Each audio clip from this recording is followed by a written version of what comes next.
The following program deals with a controversial subject. The theories expressed are not the only possible interpretation. The viewer is invited to make a judgment based on all available information.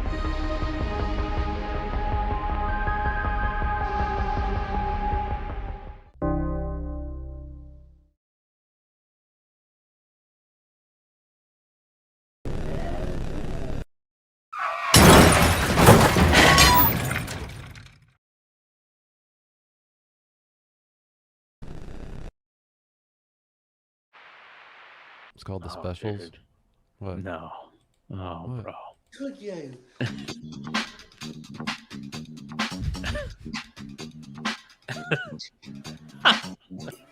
Don't you wish your girlfriend was fun like me? But we are spending a Oh, sexy sexy. time, so let's Oh no. Oh no, not me. I did it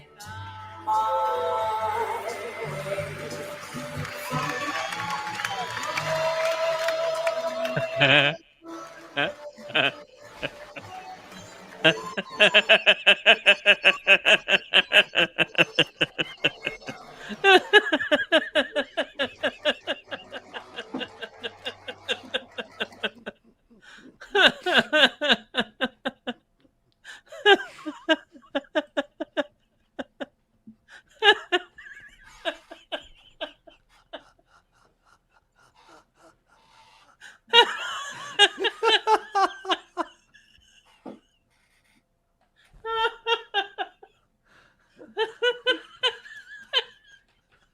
Just the look on his face, bro.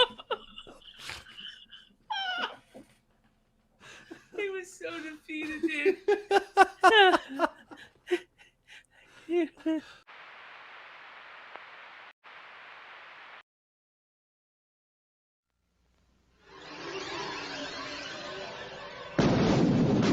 You know who to call when you have ghosts. But who do you call when you have monsters? We're the Monster Squad. What's a squad? It's like Miami Vice, I think. They're young and inexperienced. Naughty virgin. They're a bit disorganized. Monsters are not real. We don't know that, sir. 2,000-year-old dead guys do not get up and walk away by themselves. But when strange things start happening in town, There's a monster in my closet. Ooh, look at that big, scary monster. What's happening? You wait until the werewolf. Silver bullet? they're the only ones ready to do battle. Because he's out there just killing people. And if it's monsters, nobody's gonna do a thing about it but us. Soon the creatures of the night shall rule the world. Real monsters? Us? Midnight. In the world, remember? Maybe we can be like Mass Squad and Stitch, you know? Two mass bombs. We got 1035, stick back up, hurry up! Or Nature Squad. The book was right. Don't you see it's all true? By midnight, You guys! they won't seem so young anymore.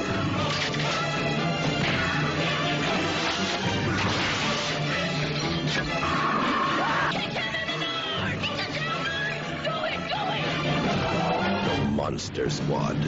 Wolfman's got meat.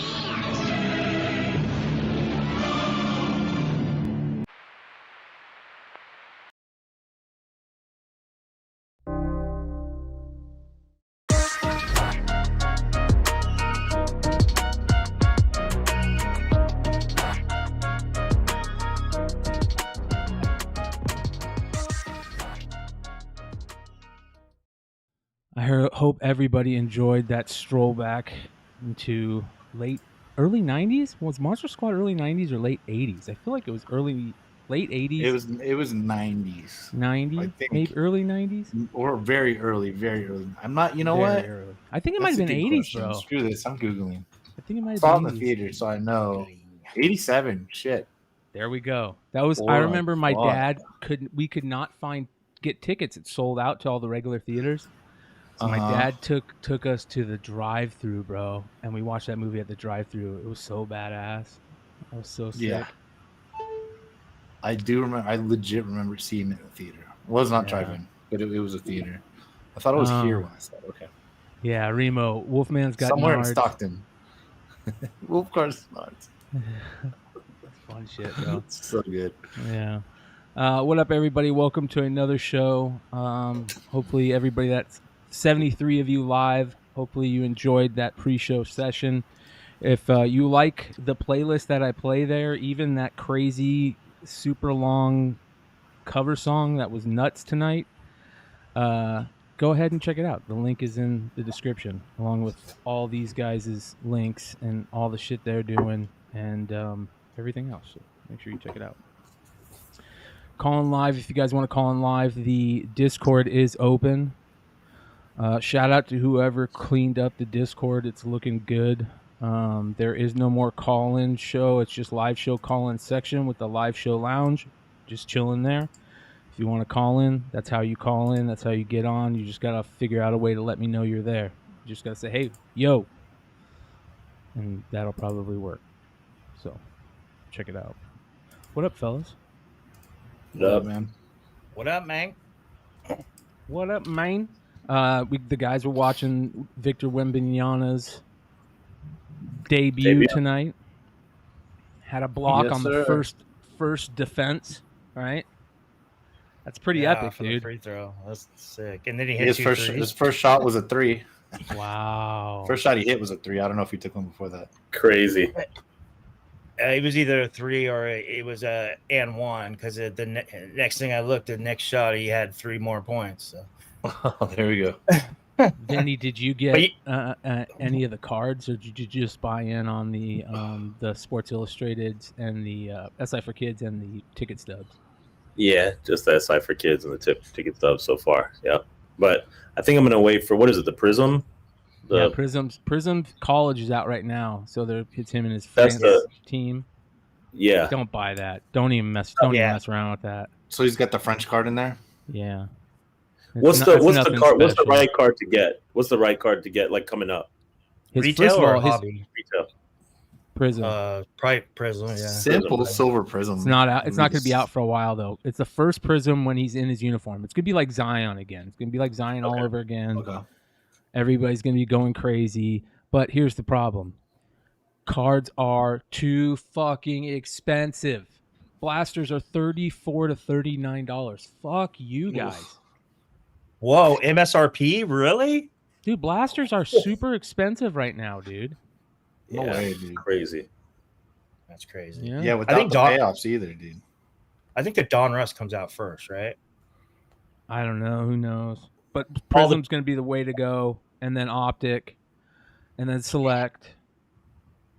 But if go hobby, man, maybe go buy in on a case or something if you can get it for cheap. Maybe by that time, dealers will be just willing to get rid of everything because how fast everything's crashing, and for everybody out there that doesn't want to admit it's crashing, I'm sorry.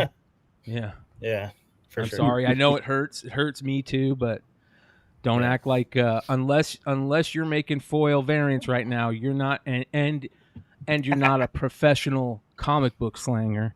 You're not feeling too well right now. Even if you're a professional comic book slanger, you've had to pivot in so many ways to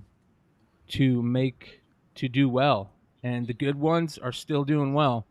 But man, looking at these market reports, the market reports are just, you guys will see later tonight. You'll see. I think that the spot is becoming this, and you guys tell me if I'm wrong. I think that a good key is zeroing in the 300 to 500 range, right? A good key at a 9.8, $300 to $500, right? You can get a really good key for that right now. 800 to 1200 is something exceptional, right? And anything over that is like, you know you're going to make money on it no matter what type of comic book. But right. I think 300 to 500, doing the market reports and what I've been looking at lately, 300 to 500 is where your Catwoman 51s are at. It's where your Capullo Spawn, Gunslinger Spawns are at. It's where your main keys are falling or settling into, and man, some of those big books are hurting, and we'll get into that. Yeah, last two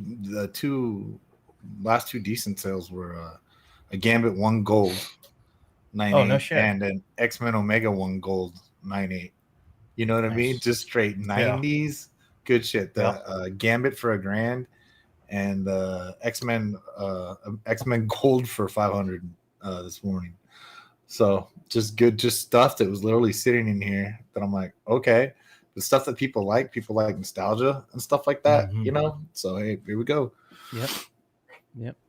And, you know, it's gonna be hard to move your the independent keys not named Invincible selling everywhere, and the show drops I think November 2nd, so that explains it.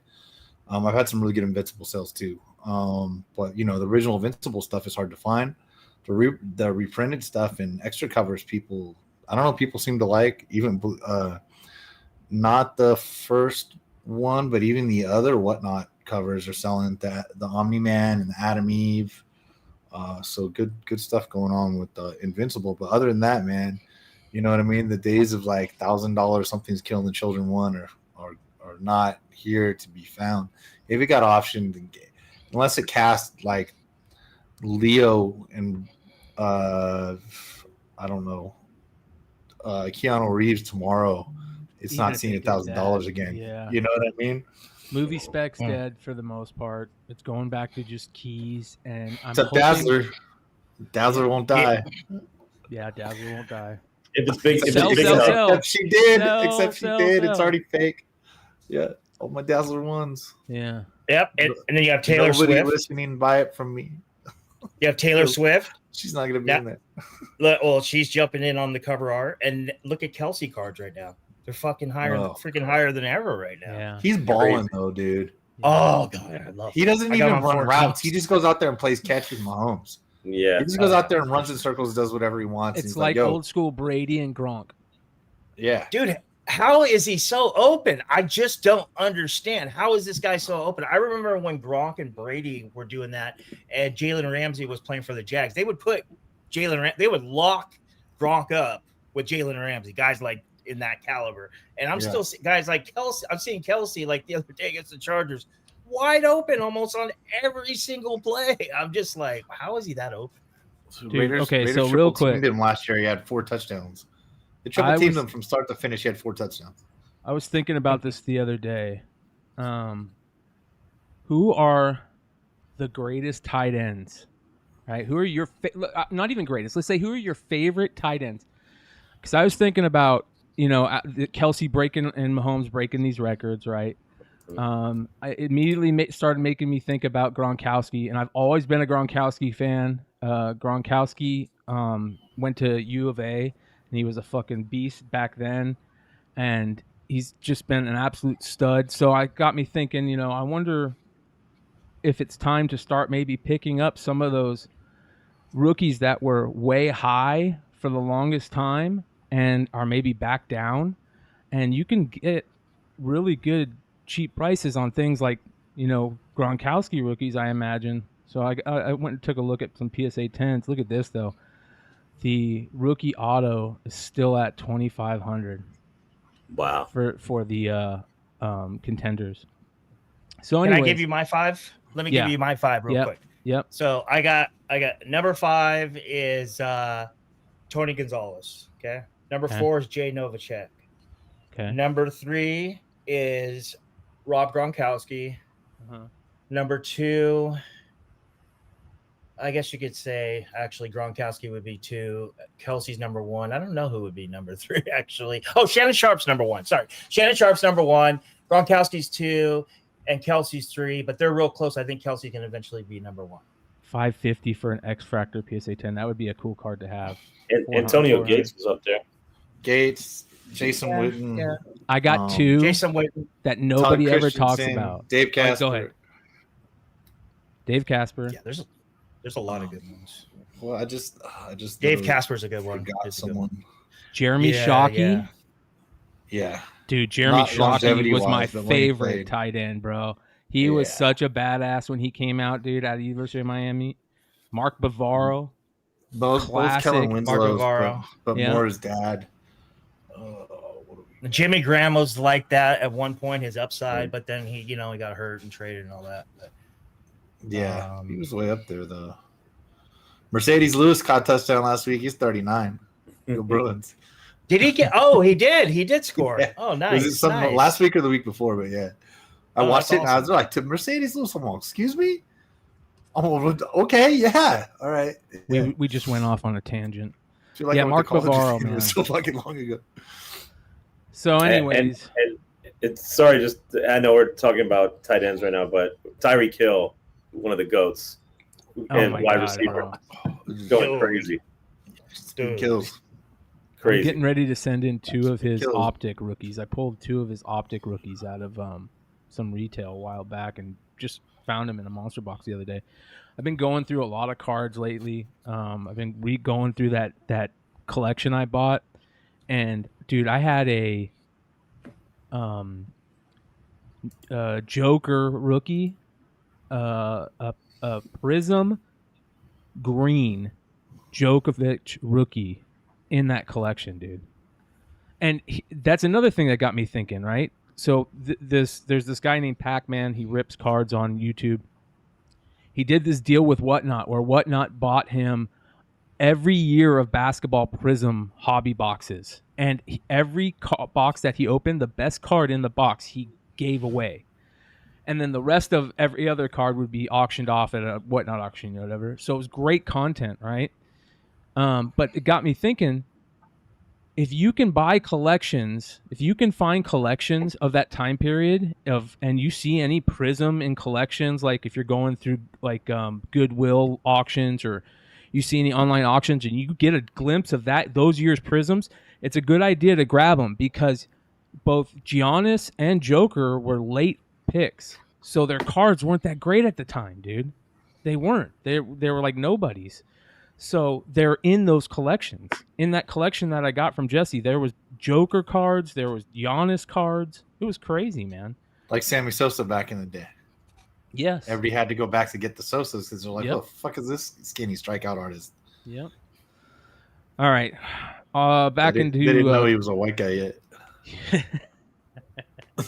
back into comics.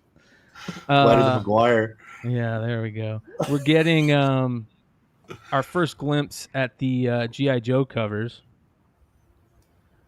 So This these is should be the RI. I'm gonna assume they're 1 in 10 because they're GI Joe.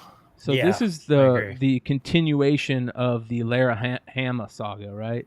Yeah. So that's 301 through 305. Yeah. So I think it looks good. I really like the It looks Stalker dope. one, dude. This is probably my favorite one, which is crazy.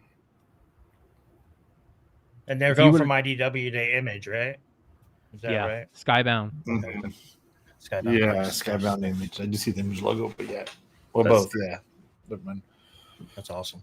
I like Yeah. these. This is like honestly, it kind of renews my interest. Just these covers alone. It's For sure. really yeah, good. I feel the same.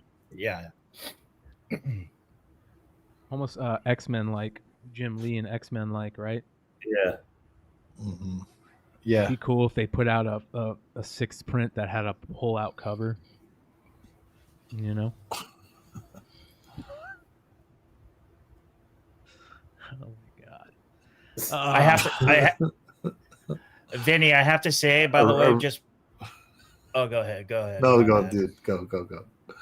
It was bad. No, Just go. it's all right. Okay, well, Vinny, not just based on our last segment. I'm looking at Antonio fucking Gates stats. You're right, dude. Oh Yeah. my Yeah, god, dude. Gates insanity. dude. He's like, one of the greatest of all time, I think. Yeah. He should go in that top 5 for sure.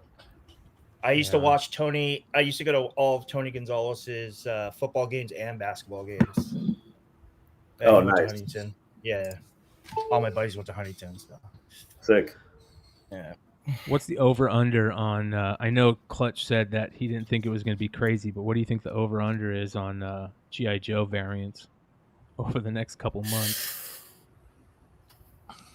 Yeah, we'll see what the we'll see what the store variant. I'm not sure how many have been put out yet, but I'd like to see some different artist renditions on this Mm-hmm. because there hasn't been this much GI Joe hype in I don't know when. So the good thing is it's not just the same burnout fucking graffiti covers. You know what I mean? It's like cool. Spider-Man's son's a 8-year-old tagger. That's great. But but like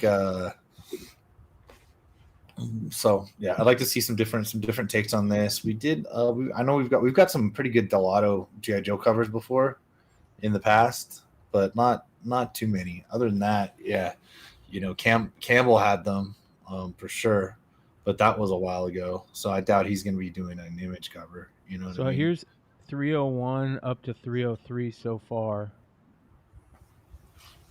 So some of the and because it's Image, I hope we get some really cool 500 print run instead of 4,000 print run like Marvel. This one's not bad, to be honest. This Serpentor one, dude. Pretty sick, yeah. I like that. Andy Kubert, that's pretty sick. Wow. Nice. Right? Yeah. There's a black and white. This is for I 303. like So this must have been just solicited. That is really dope. Yeah, I like that. Stalker one's cool. What's Serpentor? 303? Yeah, 303. Yeah, so I saw the Mike Mayhew. Who I don't remember who did that though. I didn't buy it. Yeah, it's not that he good. did. It's Mike Mayhew's studio. It's not that good. I don't love it. I do like Mayhew. Just wait, we'll get a Kubert is the best one. Baroness any second. Yeah. The what? Yeah. So we'll get a Sozo Micah Baroness any second now. That Kubert one is the best one so far, and this one I like this. terrible. That's sick. No, yeah. that's Stadium Comics. Almost bought some of those. Yeah, that's not They had terrible. a medal of that for sale too, and they sold out. So I got all pissy and I didn't buy any of them. That's not great. I mean, it's okay, but it's not great. It's okay. That's cool. Yeah.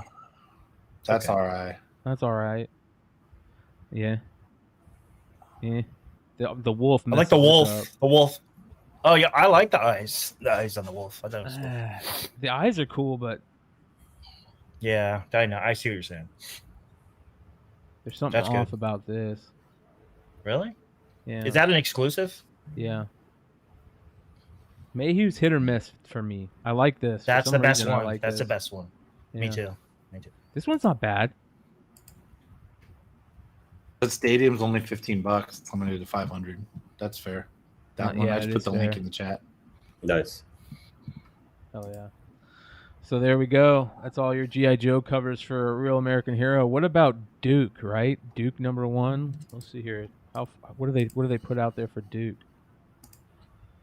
Duke.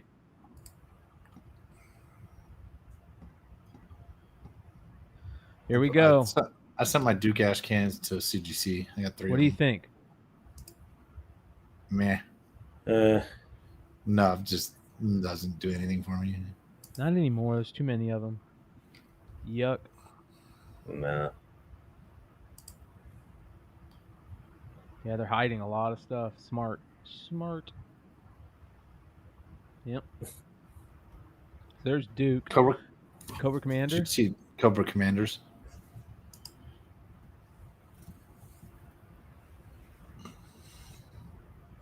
Jeez, now I want to go hunting. God Ooh. damn it. Ooh, I think like that's that. I think that's cover A. Yeah, it looks That's pretty dope. good. Good. That is Oh good. no, wait. Yeah. That might be the 1 in 10. With the snake. Or the cover B. Actually, I think it's cover B. Oh, This is the I think Aja. this is the 1 in 10. that's all It's right. either the 1 in 10 or 1 in 25. That's all right. I like that. That's good. I like that. Mm.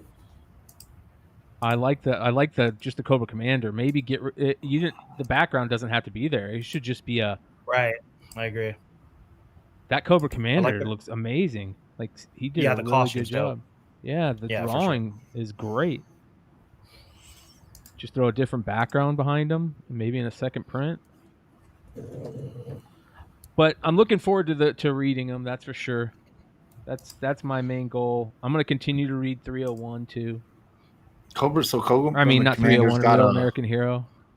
I don't know which is which, but Cobra Commander's got a 1 in 10, 1 in 25, 1 in 50, and 1 in 100. Tyler I don't know Boss which one is of the those is 1 in which. 10. John Boy Myers Foil is the 1 in 100. And a Mm. Sorrentino variant is a 1 in So 50. they're hiding the John Boy. Yeah. Which one's the bottom left? This one right here. Yeah. That's the NYCC, the one that Clutch put out. Oh, the spot NYCC. foil. Yeah. Oh, okay, cool. Yeah, I got 3 of those at CGC. Yeah, those are dope. Or in the mail. Yeah. The two. Nice. Well, that'll be interesting. So, even more interesting is we talked about those the Heritage video game sale for this week. How did it turn out, Vinny? Did you keep an eye on a lot of that stuff? Yeah, I watched it. I mean, it was like a specifically Japanese auction. It was the first one that they did that was all Japanese games, and it actually did a lot better than I expected. Like, it did really well. It did really well. You know, and all Pokemon games just like killed it. Just destroyed. Yeah. There was a few. There was this Game Boy Advance game that went for almost 20 grand. The thing to keep in mind about a lot of these Famicom and Game Boy games, Game Boy Advance games from back then, was they were not actually sealed, but they were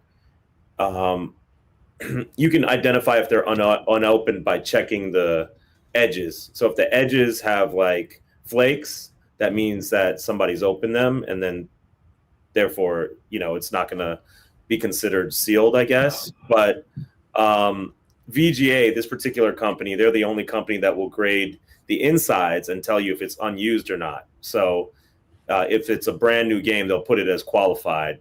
Any other company, CGC or WADA, will just call it CIB, which kind of sucks. There's actually no CIB designation with VGA. So I would say this is a tough game, but it's not that tough, and it's not 20 grand tough, or it wasn't until, you know, recently. So, yeah, here's another one. 13 grand on this one, dude. Yeah, man. I mean, all of these Pokemon games performed crazy. So I was really blown away by a lot of this stuff. Another 13 grand. Yep. Jesus, dude. This is nuts. Yeah, crazy. And I don't know if I put there was one more. I don't think I put the picture in there, but Pokemon Yellow, which was like the Pikachu one, that one went for 9 grand. And that one you could have got a few months ago for probably a few $100 unopened. So 9 grand.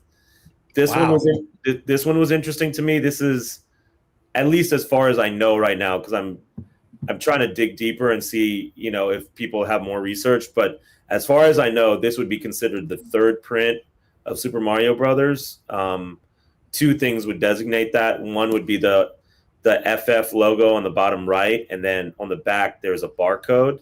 So this game, again, probably about a year ago, you could have gotten this for just a couple $100, $200-300.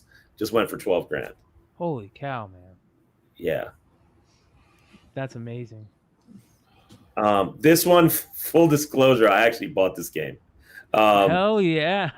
Nice. Yeah. So this is like this is way rarer than people give it the credit for. So if anybody was following the Heritage auctions like a year or 2 ago, a sealed first print Zelda went for almost $1 million. It was $993,000. Okay. The Japanese version of Zelda came out on the Famicom disk system. It was a year and a half prior to that version that sold for almost $1 million. You can still get a sealed copy of that raw under 2 grand. And this particular version of it it's called Charumera Zelda. It was given out prior to the retail version as a promo, and it came in a big like ramen carrying box. Inside the box was like a Famicom actual system, and then that game was included. So that's awesome. There were 1,500 copies that were given away for free, and this is. Dude, I've been searching for a very long time, and I saw this come up, and I was like, I know what they go for, so I'm just gonna go for it. So yeah. This is badass, bro. Nice pickup. Yeah.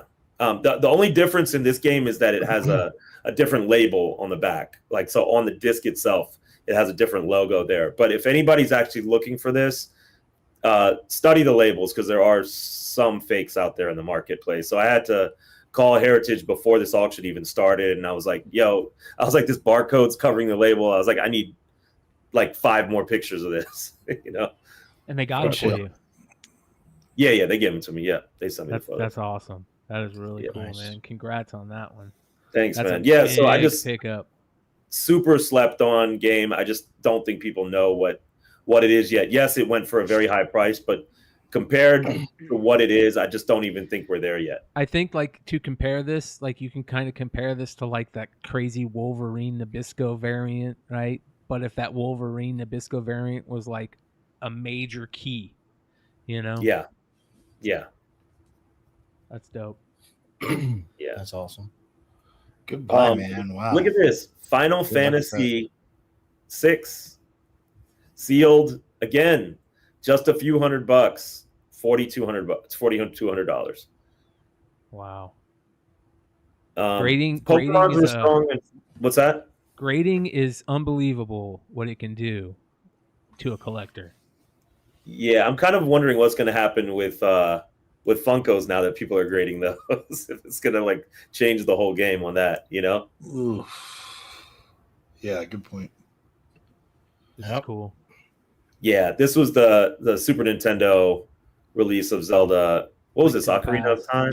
A Link to the Past. Oh, Link to the Past. The best. This is the greatest video game ever made, and the greatest video game I ever played until World of Warcraft.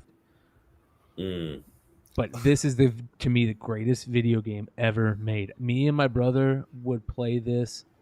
We would start a new character. We'd play it all the way through. Start a new character again. Play it all the way through. We would do that all summer for like 5 years in a row, man. And then we even got the Game Boy. Remember the Game Boy had one that was very similar to A Link to the Past, how the gameplay was and everything. Yep. We threw that one in the shitter, and we would play that one on the shitter.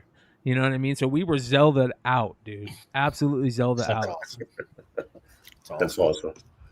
But I mean, honestly, guys, if you guys are looking, I still think you can find these. It's a gamble, so you got to be really good with looking at the pictures and really understand the whole thing about the flakes on the edges. But you can still find these out here for like pretty reasonable prices. And I just keep in mind, this is the first Japanese auction. I think we're just getting started because we're finally moving to straight nostalgia into historical stuff. So I think it's about to get really interesting with all of this. And same thing with PC games. If people are looking at PC games, that's all going to go through the roof too.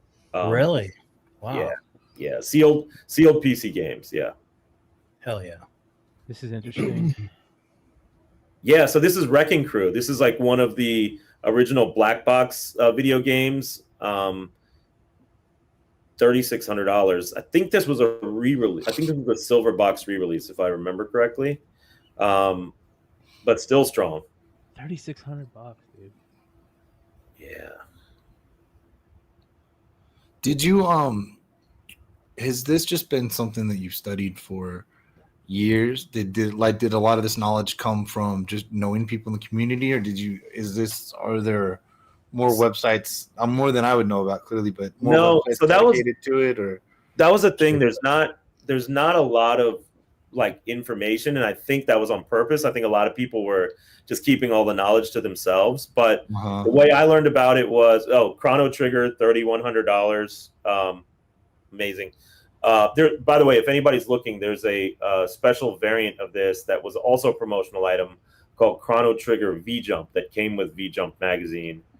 Also super, super rare. So if anybody comes across that, that's an interesting one. But to answer your question, I got into it in December of 2020, and they used to have a clubhouse every Tuesday when they did the like a clubhouse room where they would discuss the auction as it was happening, and people who were in the room would talk about the variants of different video games.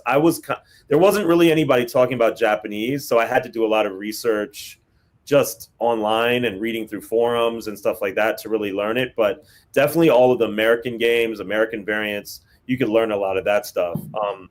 That Clubhouse kind of died, but if anybody's interested, there's a channel called Get the Greg Games, and he streams every Tuesday for every video game option. He'll talk through, a lot of different variants and give you information about the game. So that's a really good tool if anybody's interested in learning.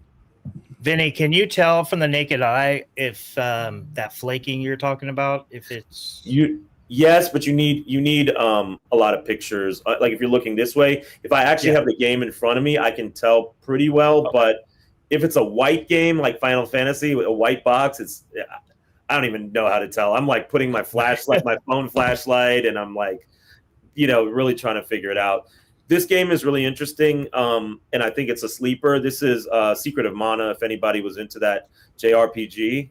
It was called Seiken Densetsu 2. Forgive the pronunciation, but this is that game. $3,100. This is dope. Super Mario Brothers 3, one of the best games of all time. Shigeru Miyamoto, $3,000. Yeah, this and is I think 5. Yeah, top and I 5. think people are honestly getting deals right now because it's emerging.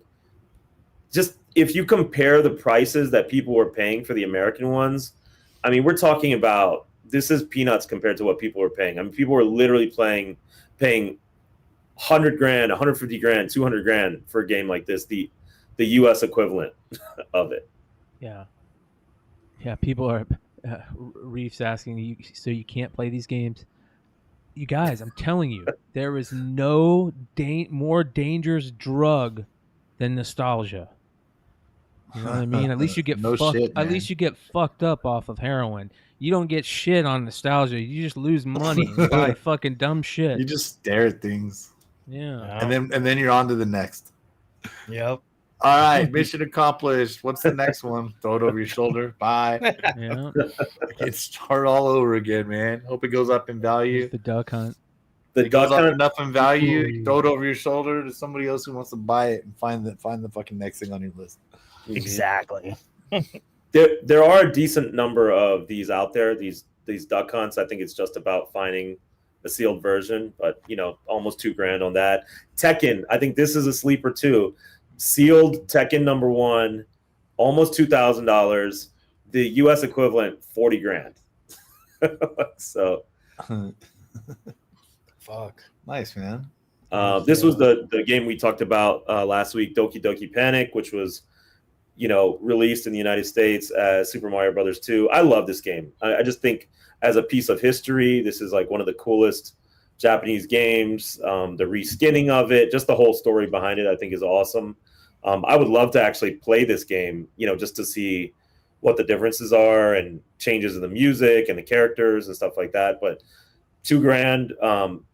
Also, this one, there's not a ton of them out there from looking, but there are some. Like on eBay right now, there's a few. The main thing is if you look at it, can you go to the second picture in this same one? Yeah, that picture.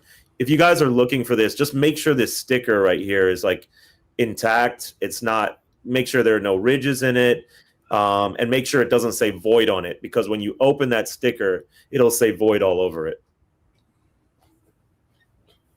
That's interesting. Super Mario. This is the United States release of. Yeah, the Japanese release of the U.S. version. So went for almost $1,600. So just Doki Doki Panic skinned with Mario characters.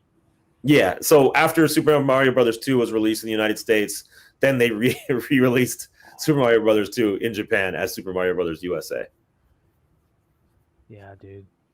I kind of went from like highest price to to lowest on some of the highlights. This is cool. This is Japanese Sonic. If you notice, it says qualified, so that means that it has been opened, but the game has not been used. And I think they can test like the actual like the motherboard that's inside or the chip that's inside to make sure it doesn't have any wear or anything like that in order to figure that out. Okay. Metroid, banger. I mean, you can get this for about 250 to 300. I think it's, only gonna increase. Interesting tidbit that I did not know until researching. So Metroid and Kid Icarus are actually like sister games. So if you look at them, the gameplay is almost like the boards are identical, but with different backgrounds. Oh wow, Yeah, that's awesome. That's crazy. I love Metroid. Yeah, You just blew my mind, bro. yeah. It's very, very similar. Very similar. Wow. Kirby. This one is actually pretty plentiful. Went for $720. So, yeah, like I said, if anybody's looking, I think there's still deals to be had. Just make sure you know what you're getting. This is the first version of Animal Crossing. It was released in the United States on GameCube only, so that it was first released on Nintendo 64 in Japan. So this is that. Went for $720. I think this is a sleeper too, because there's a lot of Animal Crossing fans out there, and I think they're going to be doing a lot more stuff with the property. I read something about it recently. I think there's a lot of stuff that's coming up with Animal Crossing. This one I thought was interesting. I didn't actually know about this game until this auction, and so this is actually the first in the series of Soul Calibur, which I thought was cool. That is cool. Yeah. 720. So, like, for example, something like that went for $720, and then I just looked on Yahoo Auctions Japan, and I grabbed one for like $50, like right after the auction. You know what I mean? That's awesome. Yeah. That's sick. Tekken 2, 456. This one I thought was kind of a weird one. It's called the Third World War. And it has like Clinton and Saddam Hussein like shaking hands. I don't even understand like what's happening here, but this is kind of like sort of like a weird game, weird cover that people are starting to search out. This particular one. It looks like a comic book cover for an indie or something. It does, yeah. Yeah. That's funny, dude. Yeah. So there's a lot more games out there to target, but this was just some of them. So I think more, if people want some sleepers, I think Biohazard, if you can get the first version sealed, that's Resident Evil. I think if you can find Metal Gear Solid, the premium package, or the gold shareholder package, like things like that, if you can find some of those sort of more, it's almost like finding like a, like a 1 in 500 variant versus like the cover A, right? If you can find some of these things, I think you're going to be really in the money down the road. So, yeah, that's cool shit, man. Yeah. Oh yeah. It's smart. That's very smart. Where'd you say you got those from again? So I can go get that. Oh, Yahoo Auctions Japan. You have to use a third party though, so you have to kind of be invested. You know what I mean? Like, you have to buy from a third party that accesses Yahoo Auctions Japan, and they'll ship it to the third party, and then they'll charge you a fee to ship it to you. So it's a whole thing. It's a whole thing. But yeah, there's a couple companies out there. There's one called Buyee, Buyee. That's the main one I use. There's another one too. So there's a few out there. Very, very cool. All right, check this shit out. Did you guys see this? We got a little bit of news on Spawn. Jason Blum. Yeah. He says he's bringing the Blumhouse edge to the Spawn film adaptation. He says it's going to be edgy and original as compared to other superhero movies. It's going to definitely feel like the Blumhouse version of a superhero movie. So, Blumhouse Productions is known for Megan, Get Out, Paranormal Activity, Insidious, and the Purge film franchises. So really, really dark, which, hell yeah. So, like, stuff. Supposedly Jamie Foxx still attached. Okay. So, there's Well, that. I guess part of that is also, so him and McFarlane, I guess, are homies. So, I think, like, regardless of his intentions, he's gonna say it. He's gonna say that I don't know Jamie Foxx. I've had Tom McFarlane sign things. I definitely don't know him either. But like I'm just saying. So we'll see. Jamie Foxx will stay attached to that. But you know, I could see Jamie wanting to do a Blumhouse, especially since he just did that Tyrone movie on Netflix, and a couple of the other things that have come out. And I guess he's healthy now, right? Yeah, So, That's what I was gonna say. Are we sure about that? I mean, we are? I mean, Okay. according to him, Has he's there done been short video of him? Because I think all the video I ever see, it's like old video. No, he came out right after he got out of the hospital, did a short, and then he did a normal video on YouTube, and he was like crossing his eyes, and he was like, yeah, he's saying that he's doing good. So. Well, this is the first time in a long time where it straight up says Jamie Foxx is set to star as Al Simmons. Yeah. So if Jamie Foxx is the Jamie Foxx we all know and love, that's a hit. Hell yeah. Yeah, and I mean, it's probably physical limitations, not mental or acting ability. If he's if he can get around, he could probably play this role. He doesn't have to.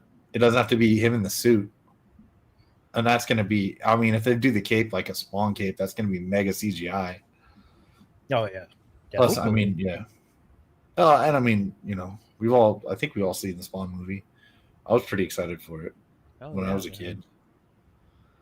Yep. I'm excited for anything Spawn, dude. Yeah. Spawn reignited the comic world for me. And so much dialogue. Like, that is a wordy ass book. You know what I mean? It's like Silver Age. Silver Age style. 40 pages with like 100, not 100, 50 or 100 words per page. Mm-hmm. And it's Silver Age style, and definitely in Spawn. So it's like 2 paragraphs per bubble. Yeah, it's a lot. Yeah, for sure. Yeah.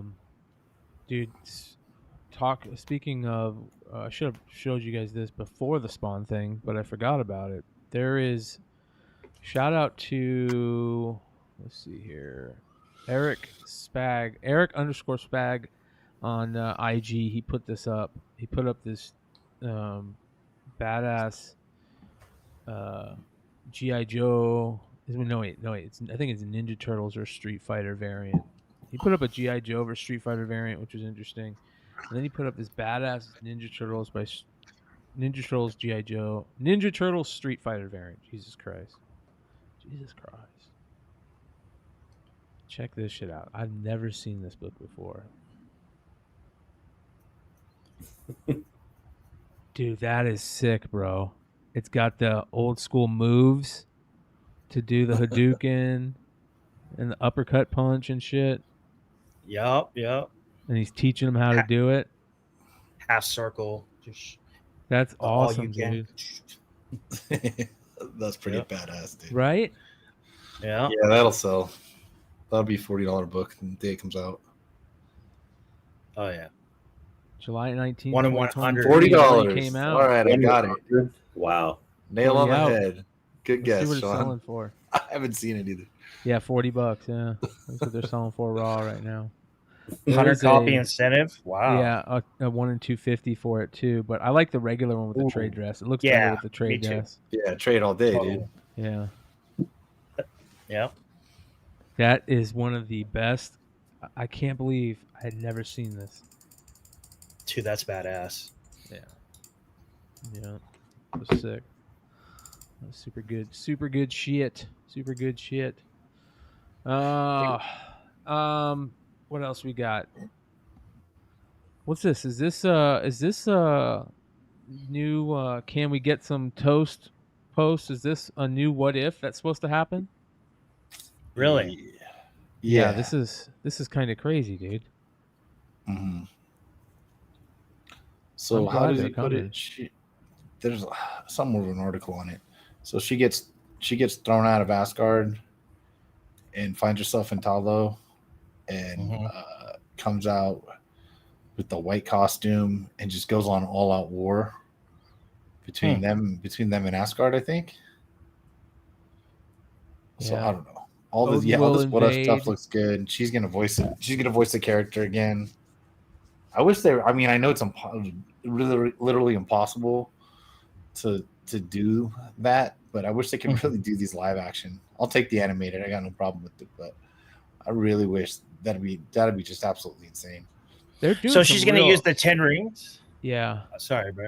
She's doing use some real off the wall shit, right? I mean, that's off the wall. Her using the 10 rings, and like I would never think of this. I don't think any comic person would think of this. But she still have the Necro, her version of the Necro sword, whatever. That thing she was shooting out in live action. I don't know. That's crazy, dude. Yeah, that's badass. I'm just glad they're coming back with the what ifs. We went through all the names of the stories, and this was one of the ones that really threw me off. I was like, "What the hell are they talking about, dude? Mm-hmm. What are we doing here?" Getting kind of ridiculous at this point. But do you think that who's writing these? I wonder who's writing these for because it just goes to show you that I think that I don't know. I just feel like a comic writer wouldn't think of this. Maybe we're too caught up in our continuity. Last week I was crying about how great this dude's speech about continuity was, and now I'm like, maybe we're too caught up in that shit. Right? Yeah, I don't know. But the what ups are they're like part continuity. It's kind of weird. Yeah. They're just all, I don't know. It was such a good series. I was just waiting every week for them. So if they're popular enough, they become continuity. Yeah, pretty much. Well, they're going to be doing the zombies out of them, right? That's going to be cool. I'm all for that. Yeah, they're gonna add on to that, right? Yeah. I don't think they're not doing live action, are they? No, they can't do that. Yeah, I doubt it. Yeah, the zombies was great. Yeah. That's probably the best episode. Yeah, I agree. We do have the Marvels coming out in 2 weeks? Yeah, it's gonna be interesting. There's supposed that's to how be, it goes. There's supposed to be some rumors about that too, right? There's that big leak that supposedly happened with those. Might not have seen that. I didn't see that either. I just hope they leak that Blue Marvel will be in it. I was just thinking that. Oh, man, I hope. What about the possibility of Baldur the Brave being in it as happened to have been in the last Loki episode? So right. Baldur the Brave possibly getting introduced on Loki last week, and then with at least his little statue or whatever carving you want to say, and then that's supposed to be Daniel Craig. It was supposedly cast, and then there's a way that the inner universe multiverse thing that I never quite get right spreads over, and then we get Baldur the Brave, Thor's brother, somehow coming over into the MCU via the Marvels. So we don't know if there's a little Easter egg in Loki or not. Well, Loki in that episode, Loki says he didn't even know who he was. Remember? He's like, that guy's not even real. I don't even know who that guy is. And Mobius is like, no, that's Baldur the Brave. Blah blah blah blah blah. Yeah, that was funny. He's all, our Thor's not even that tall. That was funny. Yeah, pretty funny, man. That was a good episode. We'll see how it plays out. If it saves Marvel, which I highly doubt. No. I mean, what's his name? Beta Ray Bill was on that what's his name? In Ragnarok, and he never showed up. Right. Man-Thing shows up in the Halloween special. And so we're getting the color version of that's about to release. Is that right? It's already out. It's been out for a week or two. Yeah. Okay. I watched it last night. I didn't see it. Yeah, it's up there right now. Is it like rated R for the blood or something like that? I don't know. I didn't check that, but it's really good. I like it. Okay. All right. Yeah, I'm definitely have to see it. I don't know how the hell I missed that came out until today. Dude, check out. So I've talked about this artist before on Artist Spotlight. He does these badass Masters of the Universe art. His name's Pete Carroll. He goes on IG by Art of Carroll. And look at this. I use this in the thumbnail. Look how badass. This is zombie Tila. Zombie Tila. Damn, she's not fucking around. I like that. Dude, this dude is so badass. Check out his fucking art, dude. Man at arms. He usually does like the side profile stuff, but for these zombies ones, like this. Wow. Jeez. Okay. Look at that. It's good shit. Skeletor just looks the same. Zombie, the zombie version. Yeah. Basically, His yeah. skull doesn't rot. This dude's next level. Wow, this is good. It's Harvey dope. Carroll, huh? Definitely gonna follow this guy. Heart of Carroll. Did you say his name was Pete Carroll? Yeah. Look at this Beastmaster, dude. I mean, Beastman. Wonder if he did one of DK Metcalf. Just kidding. That's pretty badass right there. The movie adaptation. Yeah, it's cool. That's tight. That's tight. That's sick. Yeah. That's badass. Scareglow. Yeah, that one right there. Oh, is the that's first one good. that's the first one I That's saw good. of his, and then this one just blew me away. Yeah, that's good. Yep. So, yeah, this dude's sick. Sick. Yeah. Just keeps going and going. Masters of the Universe for days. Oh, that's pretty wicked. That's pretty crazy. Wow. Yeah. That's creepy as fuck. So, Blind Adam put out a Instagram post that is so good, and I feel like this is real, but it might not be. And if it's real, I gotta get one. And if it's, I want to know if it's too big to be graded.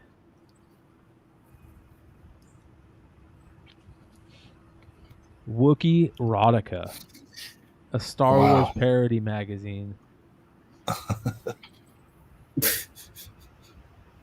Fame and Fortuna, Jabba's right hand plays it straight. The Sith touch, Dark rides. I don't know what it says. Woken, Dark rides woken between the sheets. I danced for a hut. 7 reasons not to fall in love with your droid. Hunting people. Is this like a Mad Magazine back art? What is this? Have you guys ever seen this? No, I haven't, dude. Uh-uh. So we'd have to Google it. I'm looking it up right now, dude. This would be pretty crazy to see if this could be graded. You know what It's I a mean? good cover. It is, dude. Look at that. Oh, Yeah. Jesus. Yeah. It's like $200 to $400 on eBay. Yeah. Is this supposed to be like the fucking Janet Jackson? Like, was it an ODB Janet Jackson cover? This What is, was that? Issue 2. It's a Okay, real that looks fucking large. book. Look. Damn, that's old too. It's got cigarette ads like that. Jeez. Yeah. Whoa. Oh, hell. What is happening, dude? Come on. Oh, maybe it's not that old, but Yeah. No, this is a new one they must have done. This is Wookiee Erotica issue 2. That shit's great, bro. Shit's really fucking good. We're gonna have to find that. We gotta get your upper deck guy on here, Sean. yeah, I know. Dude, you're gonna trip when you guys see this. What? Yeah, watch this.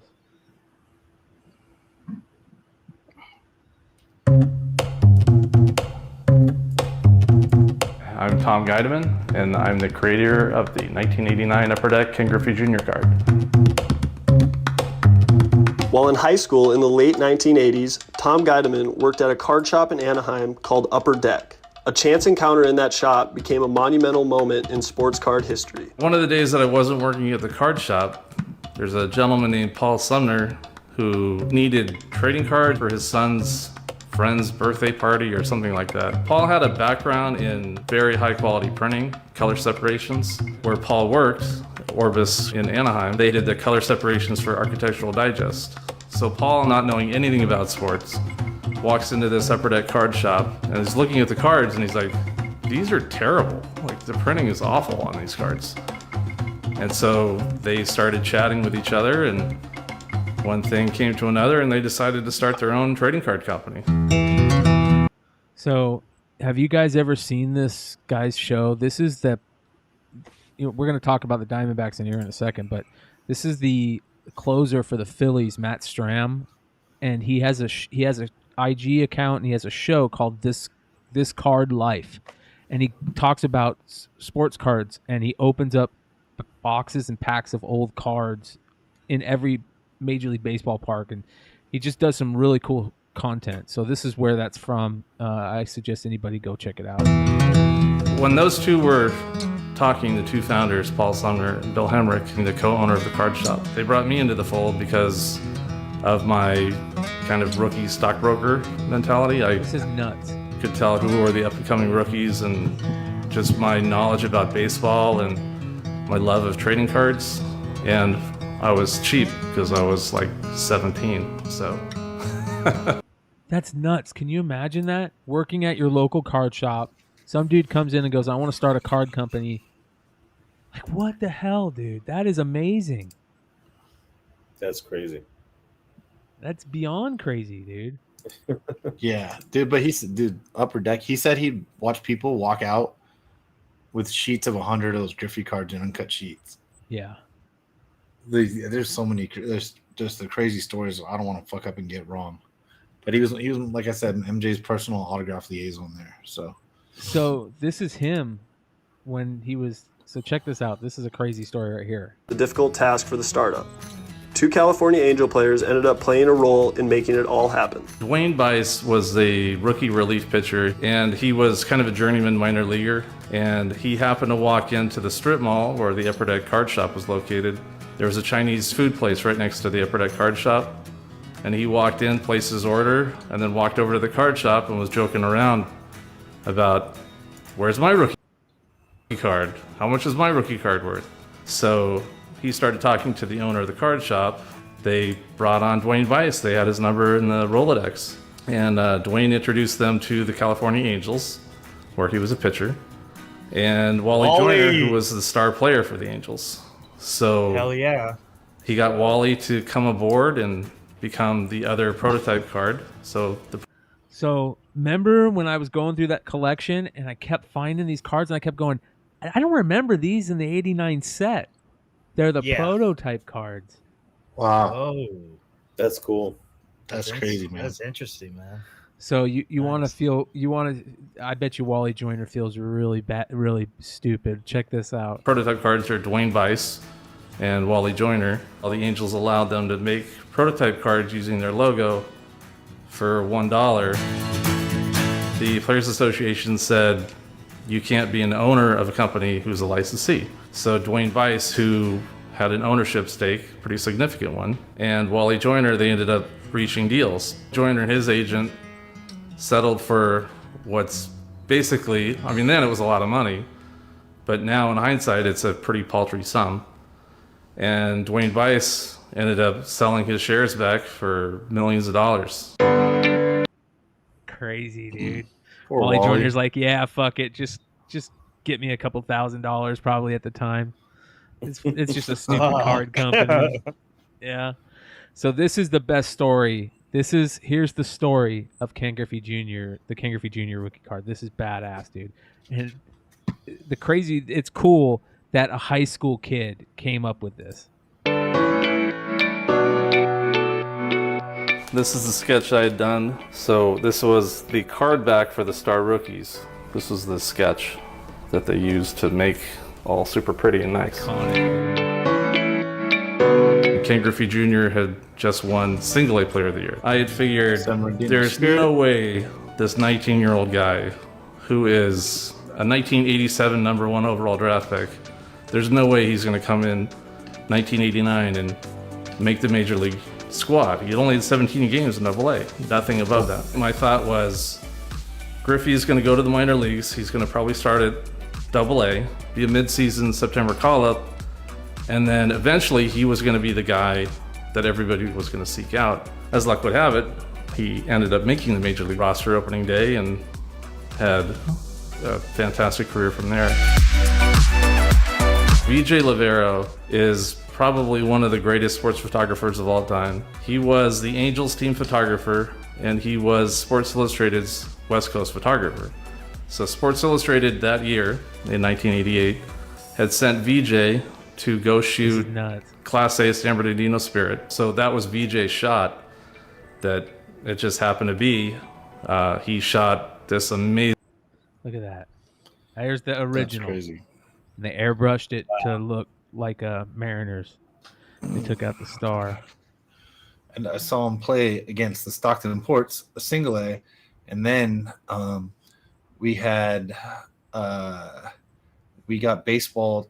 We got to meet all the guys from the teams before the game. So the guys from the Spirits and the guys from the Ports all signed this baseball for us.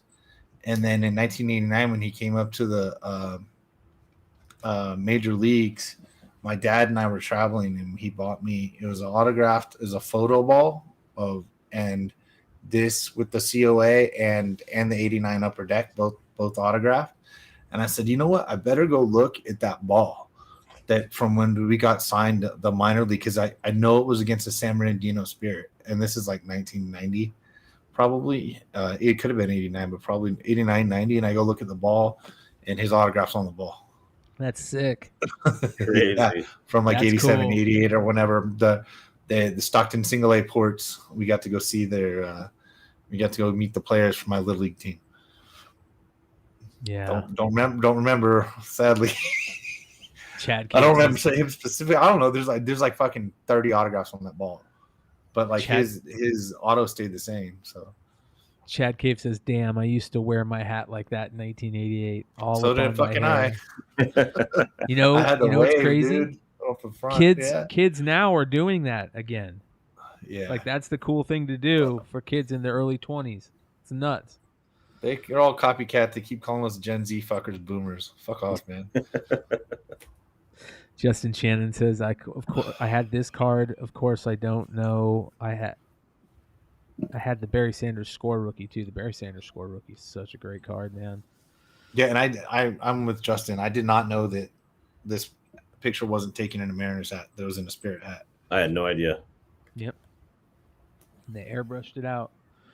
Yeah, if you get a chance, go check out the Card Life TV on IG, and he also has it's on TV. I forget which channel. That's pretty cool. So D-backs coming back, Game 7, winning that game. Fucking Corbin Carroll, baby. Did you stock up on Corbin Carroll's, Richie? Did you get a bunch of his rookies at all? Yeah, I got a ton of them, but I don't have any parallels. No, I do. I have a royal blue parallel. Nice.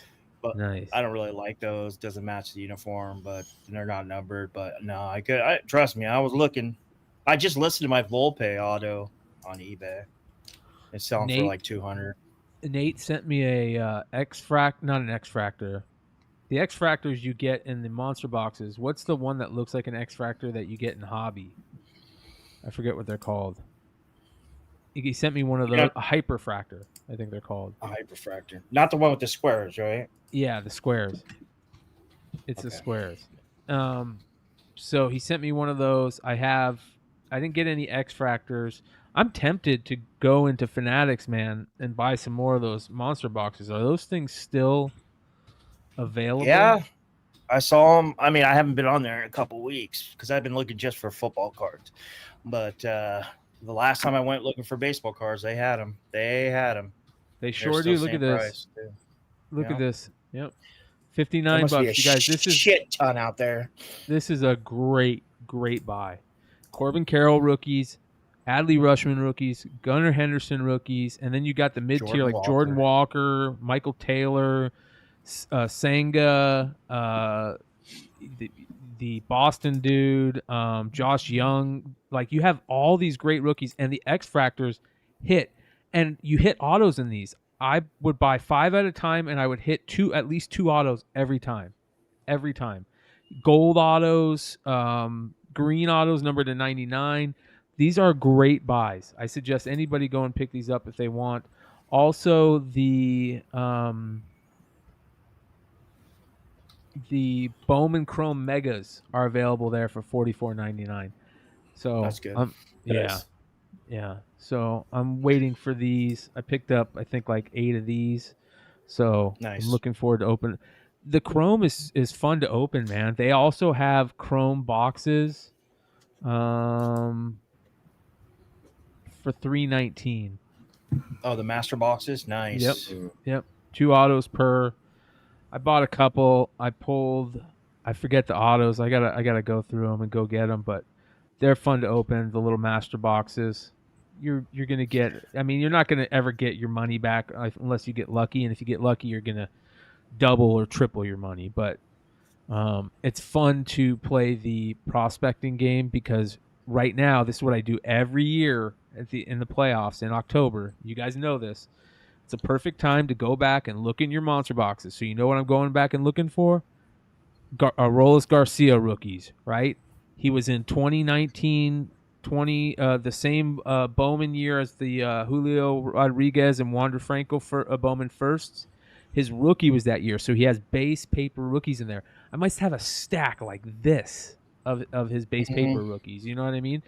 And those will sell. You know, probably. They're probably. Jonah Heim. Jonah Heim's selling right now. I mean, dude, that guy is a specimen, bro. He is the most athletic, beastly looking catcher I've ever seen. He looks like a freaking DH, man. What I was going to say about those how do you spell his first name? Aroldis? Aroldis is Aroldis. Garcia. What I like about those Topps Chrome mega boxes, the base autos, the on-card base autos, those white borders make it look phenomenal, dude. Yeah. Those things look so sweet. So you get these in a PSA 10, I bet you they're $30-$40. So let's see here.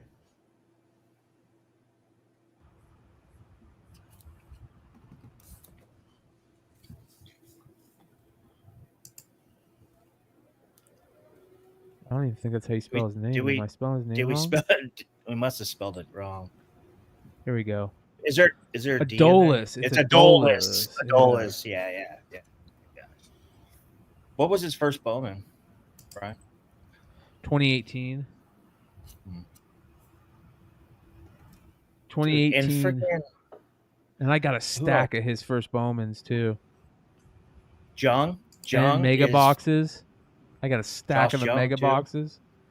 Holy cow, dude. I did not realize he was in 2018 Bowman. Remember, I got a case of 2018 Bowman that year. That's where I pulled Vinny's card. Yep. Oh, shit. The Ohtani? Yep. Nice. 2018. Look at that. So here's his 2019 Bowman paper. That's a gold. Wow. Out of 50. So, and this kid's hot right now because of the playoffs. So this gives you who else were you were talking about? Josh Jung. Oh yeah, big time. Dude's a beast. Yeah. Is he playing? He's not starting catcher. He's DHing, right? No. Josh Jung starting third baseman. He hit 2 home runs in I think it was like game 4 or game 5 in Houston. Yeah. In Houston. I got a bunch of these that I'm sending in to PSA. They're ready to go. I just sent in a bunch of Otanis and Acunas. Evan Carter in 2020 draft. Evan Carter's a good one. He was highly touted. He's batting third. He come right in from freaking AAA and batting third. That's crazy. Perdomo. Geraldo Perdomo. I got a lot of him. This kid's Diamondbacks, really good. His autos. Wow, you can still pick up his autos. First Bowman autos for cheap for $31. $32. Corey Seager. Corey Seager's old school though, man. Is he? Yeah. Former Dodger.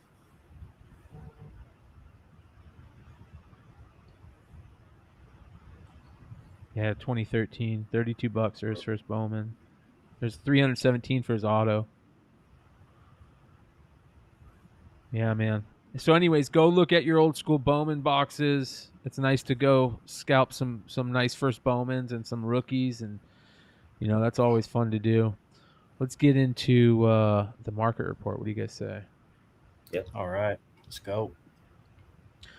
All right, starting off,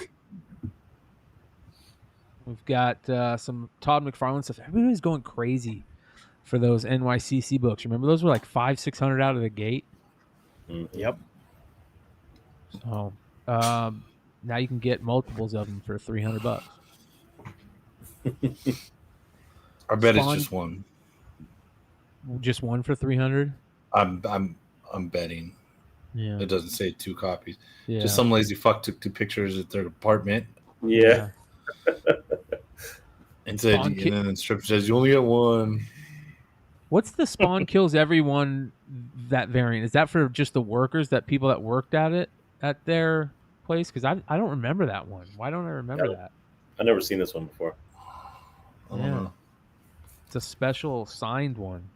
Chat, let us know if you remember where that comes from. And then there's another one of those 189 sketches. This one's raw went for over 1,000. That's dope. Second print sketches. Brian, it's an employee exclusive. Yeah, McFarlane employees exclusive copy of Spawn Kills Everyone, personalized per employee. And it features their name on the cover. That's dope. That's cool, that's man. actually really freaking cool. Yeah. That's super rare. Wonder how many employees he has. 80, 100? Yeah, nothing. I mean, can't there be that many? Yeah. That is cool. This is one of my all-time favorite Teenage Mutant Ninja Turtles books. It's the number 7 second print because it has Krang on the front, or what I think is Krang. Always thought it was Krang on the front. And I love that cover. Always love that cover. 9.6 signature series, so for $629. That was really high at one point, and 9.8 of that too. Just that cover. Remember that was going crazy for a while there. What's up with this Masters of the Universe Halloween mini comic?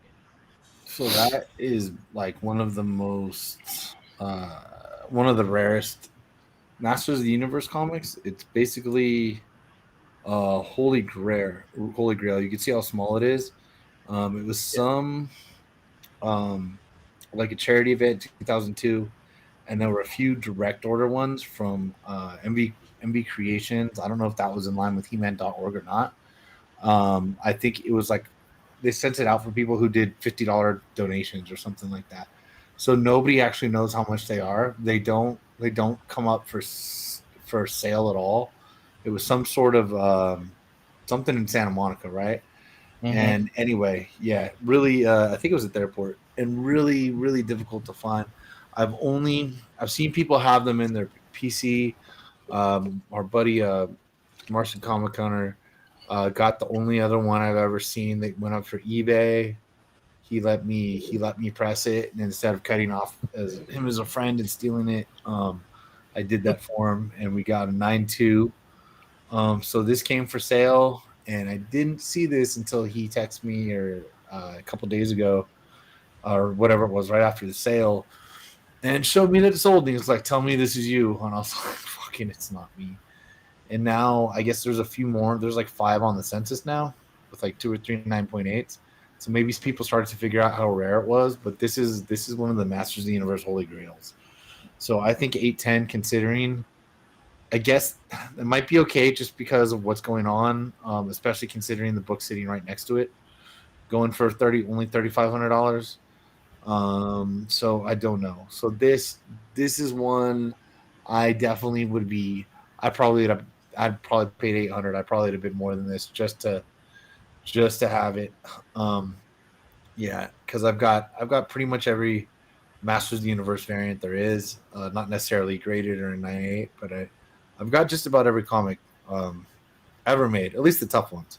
Some of the more recent ones I haven't bothered to 9.8 them or something like that, but you can still get them for cover price, brand new for $5. Who really cares? So anyway, this went, did not see it for sale. Sadly didn't see this for sale. Sadly, neither did he. And I don't know who bought it. None of my other Masters of the Universe people hit me up about it. So hopefully someone I know just didn't want to tell me because they didn't want to get outbid. And I'm fine with that. I want to know who the guy is that sold it, because I think I recognize his pictures. He always has that picture where he's in the picture on the reflection of the CGC. You know what I mean? And he's always selling good shit. So really, yeah. I'm gonna have isn't that everybody who takes a picture of a CGC? Yeah, you're probably right. You're probably right. Because I definitely have those pictures. Yeah, that one part. You know, the little secret is, well, now they give you the what do you call it? The scans on CGC for free. Yeah. So that's super simple. That's all I use now. Nice. Because it's just I've already a lot of times now, if I have something coming back, I'll just literally make the listing. When I get it, I just check the slab to make sure it's not all scratched up, or to make sure there's not shit stuck in there. Because there usually is on a couple. Yeah. And I go ahead and then I could just list them right away. That thing's a game changer. It's so much easier to list now. And yeah, so that's better. It's really easy to see. For those that don't realize what that 678 is, why don't you guys let them know? I'll be right back. I gotta run and take care of something. But a lot of people don't realize how crazy that 678 is. Oh yeah, I don't know. I can actually. So yeah, that's the. Let me try to see what the topicals of that. But yeah, that's one of the Venom variants from 2011, 2012. Super difficult to find. Some of those went on sale through Diamond for ones that didn't sell out of. Like even the ones that you think are hard to find, like the Iron Man or the Psylocke. Those are really, those ones. But dealers were able to find those in after sales. And so although they're still rare, by the way, they're still pretty rare. They number in the hundreds. They don't number in the they don't number in thousands or anything like that. But this one never went for an after sale. None of them really ever went for the after sale. So let me see. So 1 in 50, right? 1 in 50 Kionis. Yeah, 1 in 50. The 678. It's saying. All right. So it looks like the highest. Oh, one sold this year for 7,000.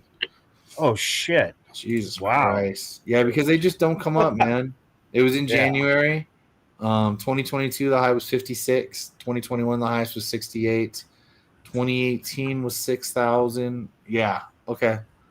So, yeah. So anyway, that's a good deal.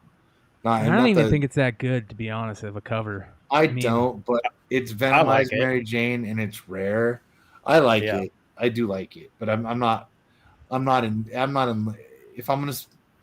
buying it for the scarcity and because the desirability from other people. Like of the Venom variants, Iron Man 512 is my favorite easily. The Venomized Iron Man, and he looks like a dinosaur or some shit, sort of sitting there going wild.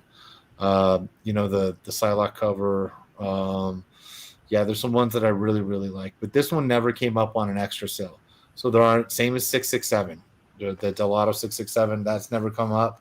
Nobody's ever found it in a warehouse. Nobody's found this in a warehouse. Right. So there are probably not cases of these sitting out there. We know by now, especially with what the prices are.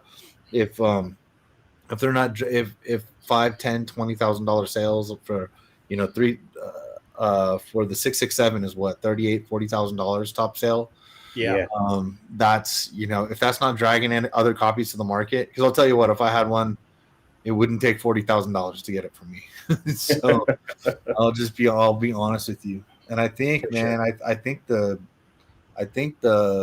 so it was up there with the highest modern with the first miles, but I think the first miles variant 9.8 down to like 18,000. So Okay. it's already dropped in fast. Yeah, We're Ultimate gonna- Fallout 4 We're gonna get to 9.8 that. is down to almost 1,000. Are we? Okay. Yeah, we're gonna get to that. All right. All right. Moving on. Some cool books, very interesting books. These are the type of books I love looking for. With the Yeah. market just being, I mean, there's a lot. The market's just really, really down right now. So, I think that it's cool finding these rare things, these Hell yeah. different things. So this 1950 first edition, first printing of the first appearance of Smokey the Bear. It was a giveaway, a forest fire giveaway, $310. That's pretty dope. cool. Would that be considered the first appearance of Smokey the Bear, or is that? I'm guessing that's what they're saying. It says first printing of first Smokey Bear comic, but maybe it's not the first appearance. I don't know, but I'm taking a guess. It's if a it giveaway. is, that's cool, man. That's cool if it is. Nice. Yeah. Yeah. And then that Adventures in Disneyland, it was a giveaway at the park, a promo comic in 1955. Dude, $810. Disneyland sells. Not Disney. I'm talking about just Disneyland. It sells, dude. Yeah, that's a good point. And this next book is the type of book that I always see where like Tilla is heading. You know what I mean? Like, I'm not saying that he's going to be as well known or as big as David Cho, but this is why I like what Tilla's doing. Is he's putting out these cool comics early in his career, and you never know. And here's a early David Cho comic that we've talked about many times before. This is Slow Jams. Comes up rarely, very rarely, and $299. It got snatched up. Nice. Nice. Yeah.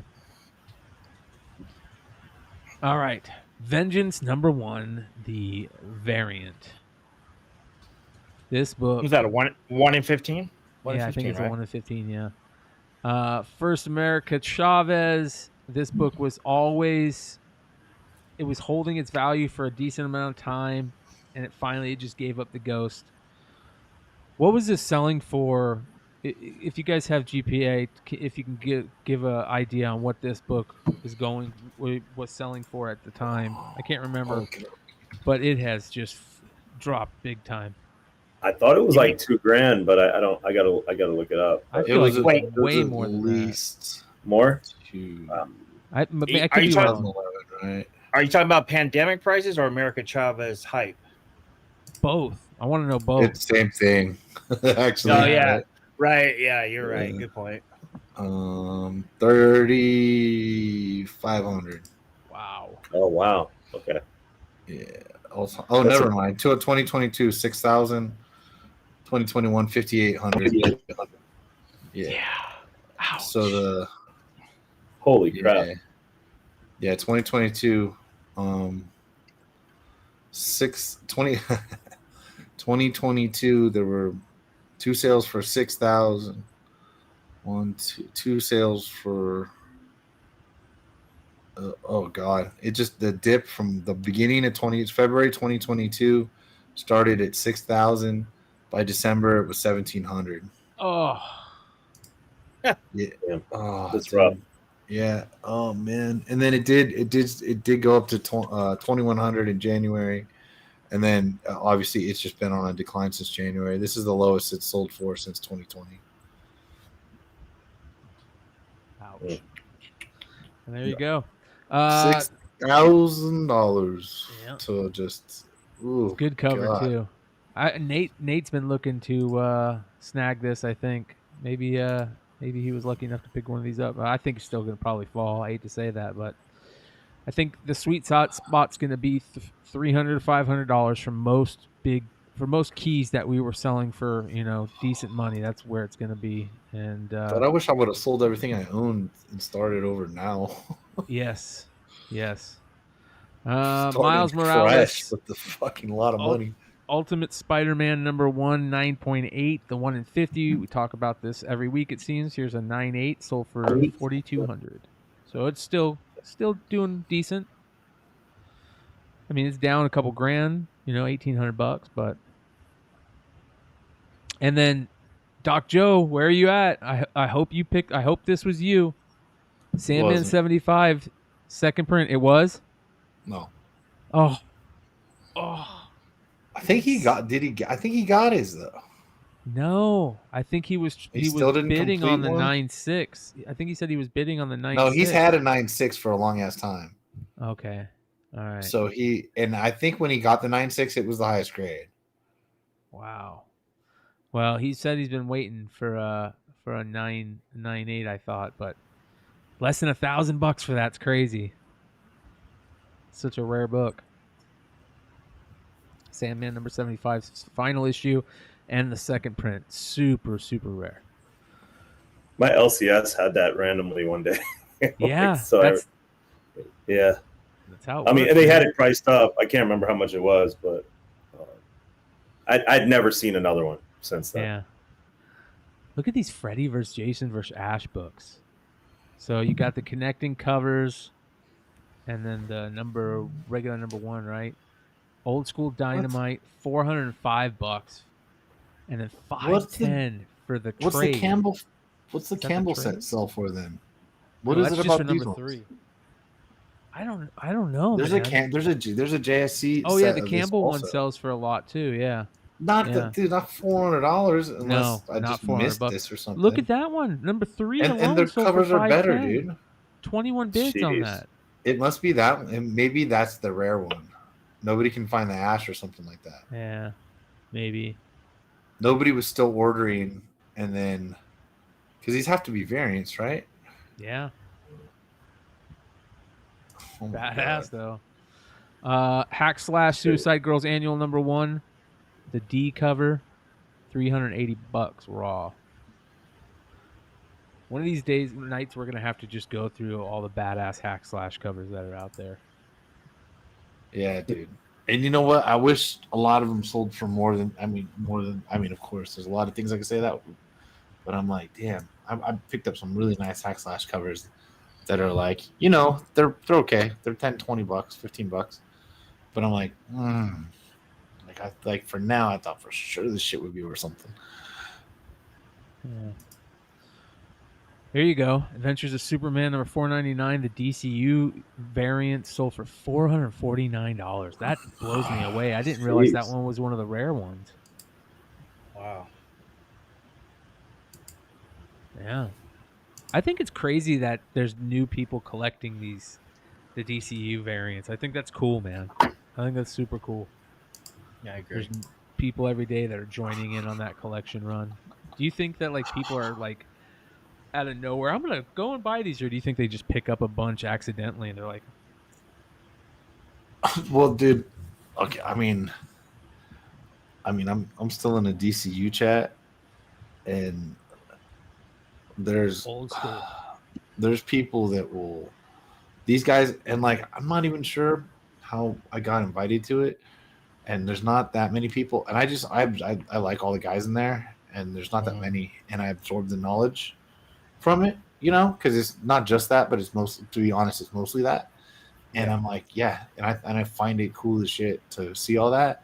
And I'm a collector, and then if I see one for $5, I buy it because I don't know what's what. Right. You know what I mean? Right. But I don't, certain obvious ones you're gonna know, like that Supergirl second print, or fifth print Doomsday, things like that. But you don't always know. But I'll tell you what, the things that people I know pay, or the people, whoever the hell the people that outbid them are, at like $800-900 for value packs and shit. I'm like, good for you. Like you get what you want. Yep. I don't know. I think he's got freaking issues. I think Daryl Miller's got the most. I don't know if anybody's got him beat, I think, in that chat. But just in the way that they've cataloged these things and are trying to hit them all, it's great, man. I love it. I just love when there's shit like this to collect. It's like the sub-collecting genre that's worth a lot of money. And I'm sorry, Adventures Superman $499 DCU selling for $450. When we got first appearance 9.8s dropping like flies. That makes just whatever, dude. It makes me happy that some part of the market's healthy. Hell yeah. Yeah. There's another. But this is ahead. what happens when you collect for a while and then you get tired of either chasing first appearances or whatever it is. You start going into these little niches and trying to find this weird, obscure stuff, right? So I think that's. I don't know if it's people just stumbling upon it, but I think like it's probably people have already collected everything they can and then they're just trying to go to the next thing. And so we've got new collectors who are finding out about it and going in, you know? It's cool. Yeah. This is a cool book. I would love to own this. A high grade Amazing Spider-Man 149, the clone book. Great clone cover. It's a double cover though, an 8.5 double cover. Sold for $281. CGC 8.5. That's cool. There you go, Sean. New Mutants 98, 9/6. Mark Jewelers. Bro, that's worth sending back for 9.8 pre-screen about 10 times. Fuck yeah. Jesus. Yeah. Especially with that stupid fucking X-Men logo. Yep. Yeah. Why you put a Jim Lee X-Men logo on this thing, dude? Stupid. Fucking Magneto up there. Dumbass. Jesus. And then a Tomb of Terror 15, 5.0. Pretty nice. I know. Blue label. 2100. Dude, somebody had to have they canceled that mid bid or something. There's no way that thing only there's no way that only sold for that. Right? No, it's literally impossible. This is crazy, dude. Yeah, but not this golden age market, dude. The real people are still bidding on that shit. You know what I mean? It's us or older that even knows what that fucking cover is. So there's that. I think that I don't buy that. So something happened with that thing, dude. They ended it early or something like that. And then a couple incredible Hulk #1 sold over the last couple of weeks, but a 6.5 sold for just under 35,000. That's down, right? That's got to be fucking half price minimum. Yeah, like $10,000 a point easy, That's dude. That's what I thought. Yeah. Ugh. Yeah, that's that's beautiful. That's the if I'm in the market for 35 grand. Hell yeah. Nah, I'd probably go Ultimate Fallout 4. Really? No. I was like, what the fuck? Are you kidding me? Well, we might. I guess we might as well talk about it because there was an Ultimate Fallout 4 sale for a Jurjevic, a 9.5. Right. 8. Oh man, this is rough. 9.8. Yeah, 9. Sorry, did I say 9.5? Yeah. Yeah, 9.8. I was like, I don't think that came out in the Wizard days. Mm-hmm. So what's this? Comic Link? So, what site is this though? This is this who posted this today? This came in a chat that I got. Also, some more. Yeah, someone who posted this today. Did Ferd post this? Somebody posted. I think this was today. Vintage Comics and Toys, maybe Phil. I think Phil posted this. Someone's posting this in it wasn't Phil today. Was it Josh International Comics? He doesn't. Yeah, it might have been Josh. Because Phil doesn't use Discord, so yeah, it was probably Josh. Yeah. Yeah, I don't know. Crazy, dude. I don't. I mean, ending that. But what it do? Can you see it up there? Is this Comic Link? I don't use it. Yeah. I don't know. Okay, it is what it is. Maybe they didn't sell it in the right place. Honestly, I don't think that's ending at 17 grand or less on eBay. I really don't. Tuesday night be damned. Can you imagine taking probably one of your better investments? I mean, let's hope to God this wasn't somebody who paid $38,000 for it, and letting it end on some random site on a Tuesday night. Jesus. You know what I mean? And I don't know what time zone that is, but still, yeah. I don't understand. And do sites even do that? Does comic? I'm sure Heritage doesn't end fucking comic keys on Tuesday night. Could be wrong. I don't know. That is Tuesday. You're right. Wow. Trying to find out where it was. 6:24 our time. Yes, I'm saying I don't recognize the site, but their sites I just I don't pay that much attention to. Yeah. That's why I was asking if it was Comic Link or something like that. If it's Hakes or something like that, that's dumb. Yeah, I definitely agree. It shouldn't. I don't understand why it would ever sold for almost $40,000. Doesn't make any sense to me. But considering that price point was over 35 was becoming the norm, to drop $20,000 is a lot. Yeah. I wonder if Cover Price has notated it. This looks like Comic Connect or Comic Link. It looks like one of them. Can't remember, but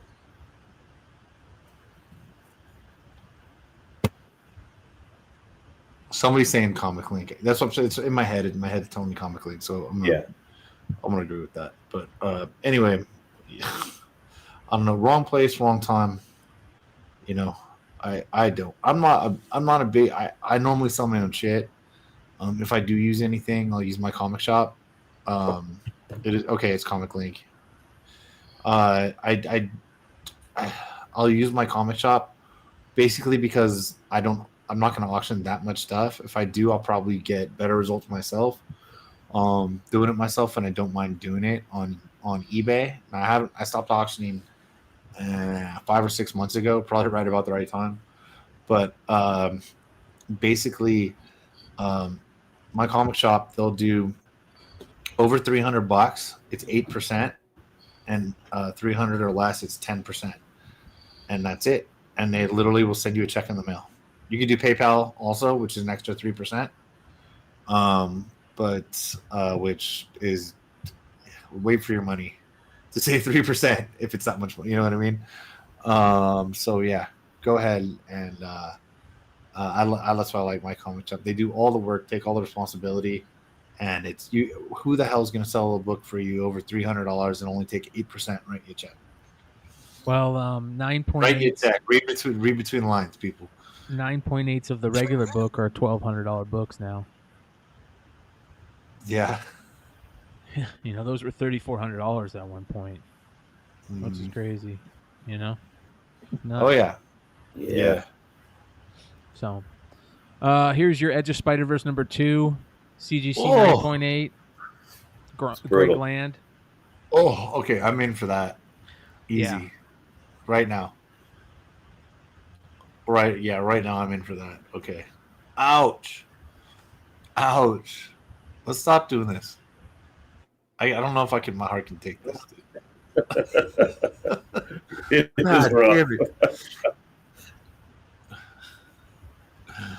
All right. Yeah. I love that Venom Gold Lethal Protector. It has like a refractor background on the webs that looks so damn clean, dude. And to see that book, you know, 9.8 sub $1,000 is going to be interesting. Yeah.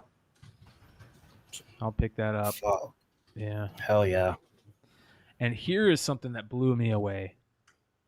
These variants are some of the greatest variants in comic books, and they are some of the greatest characters in comic books, in my opinion. The Infinity 1 through 6 Inhuk Lee variants with all of Thanos' crew. What are they called again? The Black Order. Black Order. Fucking A, man.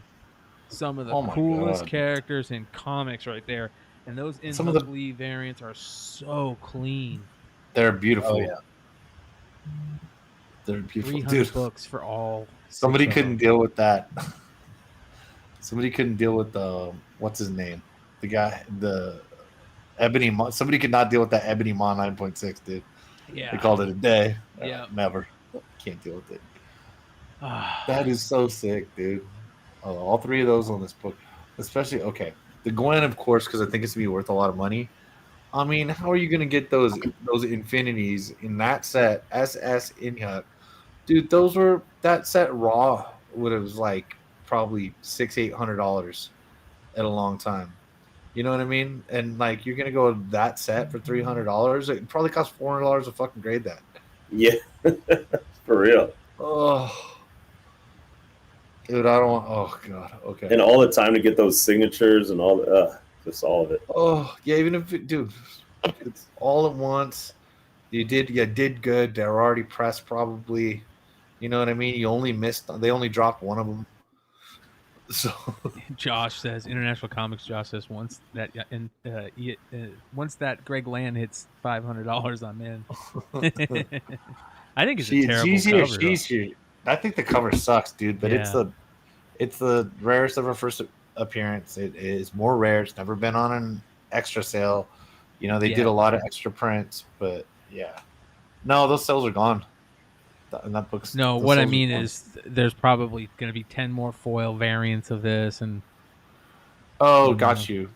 Yeah, that doesn't count. What do you mean it's not a real sell, Hotfoot Teddy? It was a scammer? How do we know? What happened? Let us in on the... I don't know. On the T, as they call it. I don't know which one he's talking about. Yeah.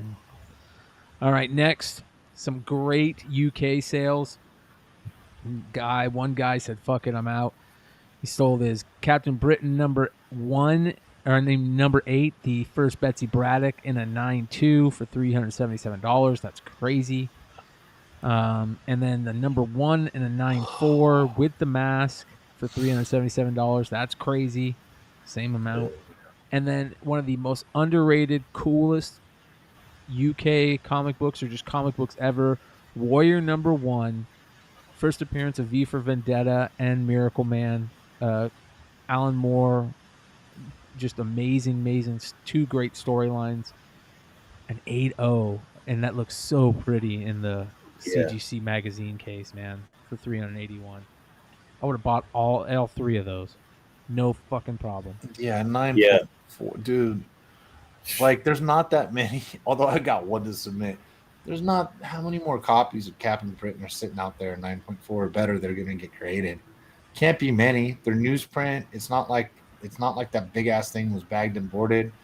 It's not like it was tough to get the mask. But yeah, these are great buys. The first Betsy Braddock. Come on, I mean, hell yeah, it's a fucking weak first appearance. Okay. Yeah. So's New Daniel too, but well, but hey, it is what it is. You know what I mean? It's like Rocky Raccoon. It is what it is. Yeah. Next, we've got a Cerebrus number 1, and then it's signed by Dave Sim, plus issues 2 through 106. Why is 2 through 106 are basically just freebies anyway at the end of the day. I don't have room for that shit in my house. No, dude, there's a couple books in there, and those sub and 10 and below, those sell, and if they're decent condition, those sell, dude. Do they? Yes. Because anytime I look at any of those, I never see. I mean, except for number 1. I've never really seen it. There's that Red Sonja one cover that sells for a bunch. Did you know how many people probably think that's a Spawn character? Yeah. Yeah. I'm not kidding. Yeah. Like I didn't. Yeah. Like I lightly knew. He's still putting stuff out, man. He puts something out new this week. Nice. He does a lot of those like homages, which are actually pretty interesting. I have bought some of those just because. He's got funny, pissed off, old, not necessarily pissed off old man get off my lawn stories in it, but he's, I think he's very anti-soy. I'll just say that. What do you guys think about this Berserker pen and ink 23 karat gold, not 24 karat gold, 23 karat gold ink? It's like ink gold in the ink, right? What's going on with these? I mean, they were just so limited, right? It was just a few per. I mean, what, 10, 15 per day? So yeah. Oh, okay. Yeah. Well, I meant to talk about this last on Saturday, but aren't they selling these online too, and they just have a different thing behind them? Am I wrong about that? They probably are. I think these are just like that gilded the gilded version, but they did have Yeah. another version of the book for sure. So it's really 24 karat gold ink on that No, book. I think Like, it's. real. I don't think it is. Huh. I think it's just gold ink, probably. Yeah. Okay. So they put a 1 trillionth of a drop in the gold. Like, Yeah, It's here's like the those one. secret- also, they could just fucking lie to you. Yeah, for There's sure. legitimately no possible way that they So- like recorded putting gold into their printing process, dude. This one's limited Right. to 50, and they just changed the little thing they write behind them, and now it's just a little halo, and they're selling for $100 now. It's 100 cents the same book. I will say this though, so like, you know, in India, like the dessert, there are Indian desserts that have like this small layer of gold foil on them, But and you eat that shit. I mean, you eat it, but it's not like it's super expensive. So even if they did use it, I could see it being something like that, and just not like being kind of a nominal cost to do it. You know what I mean? It's just so thin. I could see that. Is it the same as a secret rare Pokemon cards? How with the gold? I don't know. You know, the ones like if there's 187 cards in the Pokemon set and it's like 188, 180, Is they're it always 23? like gold. Is it 23 karat? Really? 23 karat? It says 24 karat though.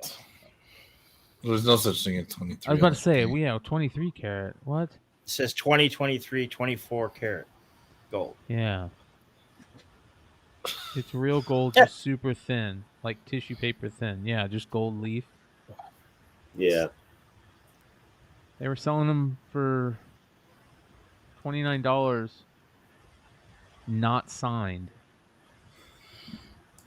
So what's the difference? So those ones were signed, and they have a little thing in the upper left corner. Dude, I feel like I've drinking enough Goldschlagers to, you know what I mean? Like, there's less. Like, what the been hell, a while, dude? but you know what? I'll miss it. I'm gonna go get some tonight. What's going on here? It's like Fireball, dude. It tastes so good, but the next day is like, oh yeah. The Goldschlager's a little weaker though. Oh yeah, for sure. But yeah, Fireball. Yeah, next day. I said Jackfire's like Coke and fucking Fireball's like Speed. One's just a clean high. The other one you're fucked up. Here's the Toy Biz special. Was it Lionel's down, Playworld? right? Yeah, That's cool. That's down, right? Yeah, that was like $800 easy a year ago. Yeah.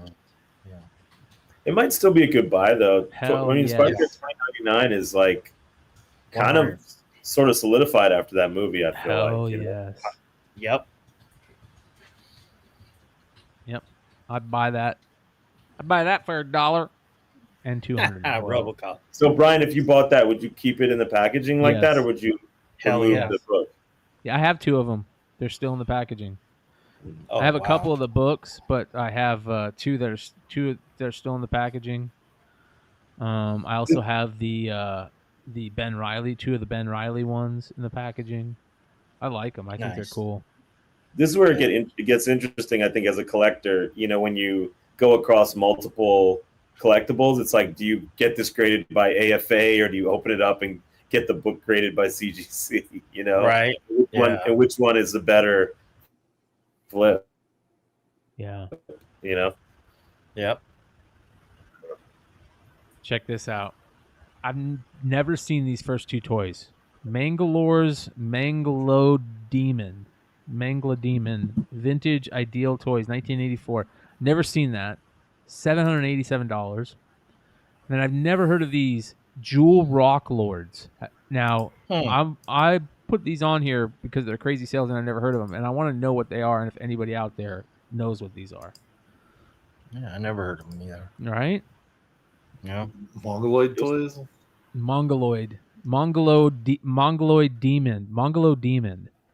Manglores. Mongoloid. He's a Mongoloid. And It then, was like probably some like off-brand cartoon on USA Network back in the day. dude, those Jewel Rock Lords are cool, man. Those are dope. I know, it just made me think of GoBots or something. Yeah. No. Yeah. And then the Brazilian Batman, which is just a superpowers Batman repainted like Michael Keaton and black tape on the back. So pretty dope. That's a great figure right there. It's a tough figure to find, even just loose. Yep. 2 Toy Fair catalogs from Kenner, one from 85 and one from 86. Just the catalogs. So pretty cool. You get the Power of the Force, the Droids era, the superpowers. That's just cool. So for I mean, if you think about it, that's kind of where a lot of those toy lines would have debuted, right? So that would have been their first. Yeah. Yep. Great point. And then you got the 86. You got Mask on there, I think. Superpowers, droids. Fuck, I love Mask. Mm-hmm. Jesus. Mask was so cool. Cher should have won an Oscar. You're talking about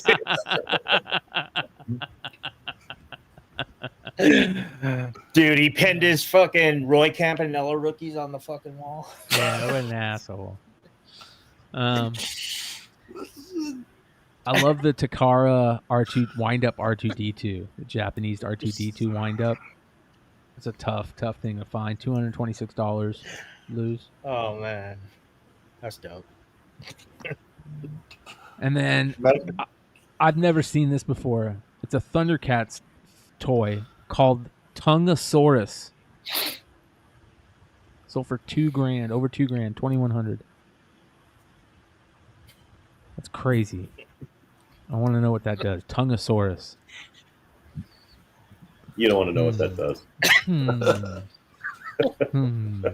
That's why it's $2,100 fucking dollars. Early version of a. Dudes be like, I can go golfing now. Yeah, early version of what's that thing that they always used to advertise on Joe Rogan? Early Joe Rogan days. Oh fuck. The fake vaginas. Fleshlights, yeah. Early version of a fleshlight, the Tongosaurus. Joe Rogan would not be the man that we all know and love if he didn't have one sponsor. Fleshlight. His only sponsor. Hey man, that dude, shout out to Aubrey, man. He started On It, and now On It is breaking the bank on those college cards that they're putting out. They're in the card world now. They're not only just doing, mushrooms and alpha brain and shit. They're doing actual cards. They're making cards for collegiate. They're making cards for Shadir Sanders and the Colorado Buffaloes. Are they paying the college guys though with those cards? I'm sure. Yeah, nice. Good. This is a cool G.I. Joe piece and figure. This is the jetpack set that came with the silver Grand Slam, where he's painted silver instead of red. Tough figure to find. Tough thing to find, just and have a box with it too, and everything complete. $653. And then the rare Roadblock from 1992 that got recalled because of that helicopter piece. Kids were choking on it, and that got recalled. So almost $400 for that loose. Wow. Mm-hmm. Damn. All right. Next, remember we were talking the other day about those redback file cards. You can get them in nice condition. They are making big money. Here's 6 redback file cards. The redbacks came already cut, so they're perfect. They're nice condition. They have red on the back of them instead of the action figure card back. These were from the mail away figures. So if you got your figures through mail away directly from, is it Hasbro, right? And then a lot of the mail away figures came in the bags with their card already in there like this. So that's what all of these are from. Pretty cool. You got Storm Shadow, Firefly, Cobra Commander, Baroness. Nice. $710 just for 6 of them. That's crazy. And then a Biker Mice from Mars. I've never heard of this one. 4x is his name. It's an Australian figure, I think. $2,289. And then Wait, this Biker is Mice. Weren't we talking about that comic on the Hot 10 recently? Yep. Yeah. Recently, yep. Oh. They're redoing Yeah. it. This is one of the coolest figures of all time. This is the Incredible Hulk Mecha Hulk figure. It's very tough to find at all. It even sells well loose. It's huge. It's massive, super heavy, super cool. This came out at the same time as like the Spidey Hulk figure and the Dragon Man figure. These were very tough to find. It's $207. That's like I've seen it sell for 3 times that. Wow. We talk about the Night Force Shockwave all the time. Another loose Shockwave. Night Force Shockwave sold for $220. And this guy sold a bunch of loose Night Force figures. And he's got this cool laser thing that he puts behind him. That's really cool. He's got a cool setup for his sales. I like it. Shout out to him. But I've never seen this. This is a G.I. Joe Cobra Con exclusive Shockwave from 2008. The SWAT Squad Leader repaint. I've never seen that one.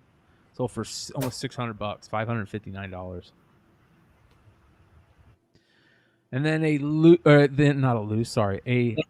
mint on card Jerome Brown starting lineup. Not first year starting lineup, but I think it's the first year Jerome Brown figure because he was a rookie in '88, I believe. $300 for this, and Jerome Brown was a beast. Oh An yeah, absolute stud. The OG Eagle jerseys. People try to get the Mitchell Ness with the Jerome Brown patch. Yep. Hell yeah. So $300 for that.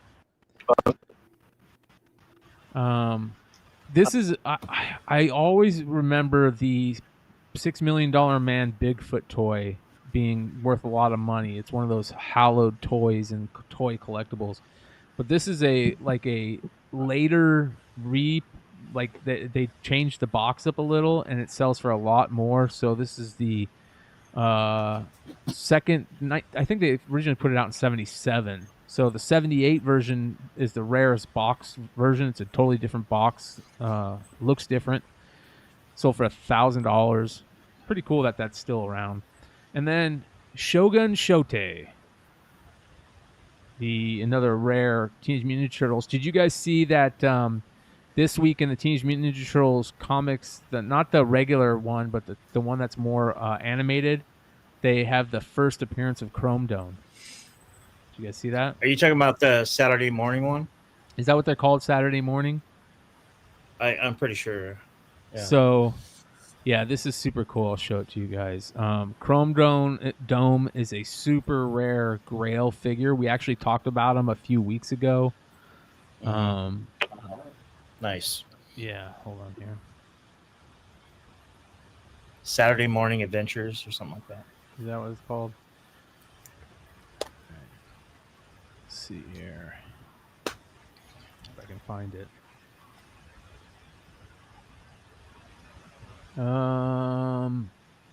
Yeah, anyways, here it is. His first appearance, I guess, is this comic. But tell me if I'm wrong, you guys. If I'm wrong, I need to know. But this is it coming out this week. It just dropped this week. He's on 3 of the covers. This is cover A, nice. Cover B, and cover Nice. C. So that dropped today? Yeah. Oh, nice. Yeah, it says there's a special election in New York and a rebuilt Chrome Dome. So I don't know. Maybe it's not the first appearance, but I thought it was. Could be wrong though.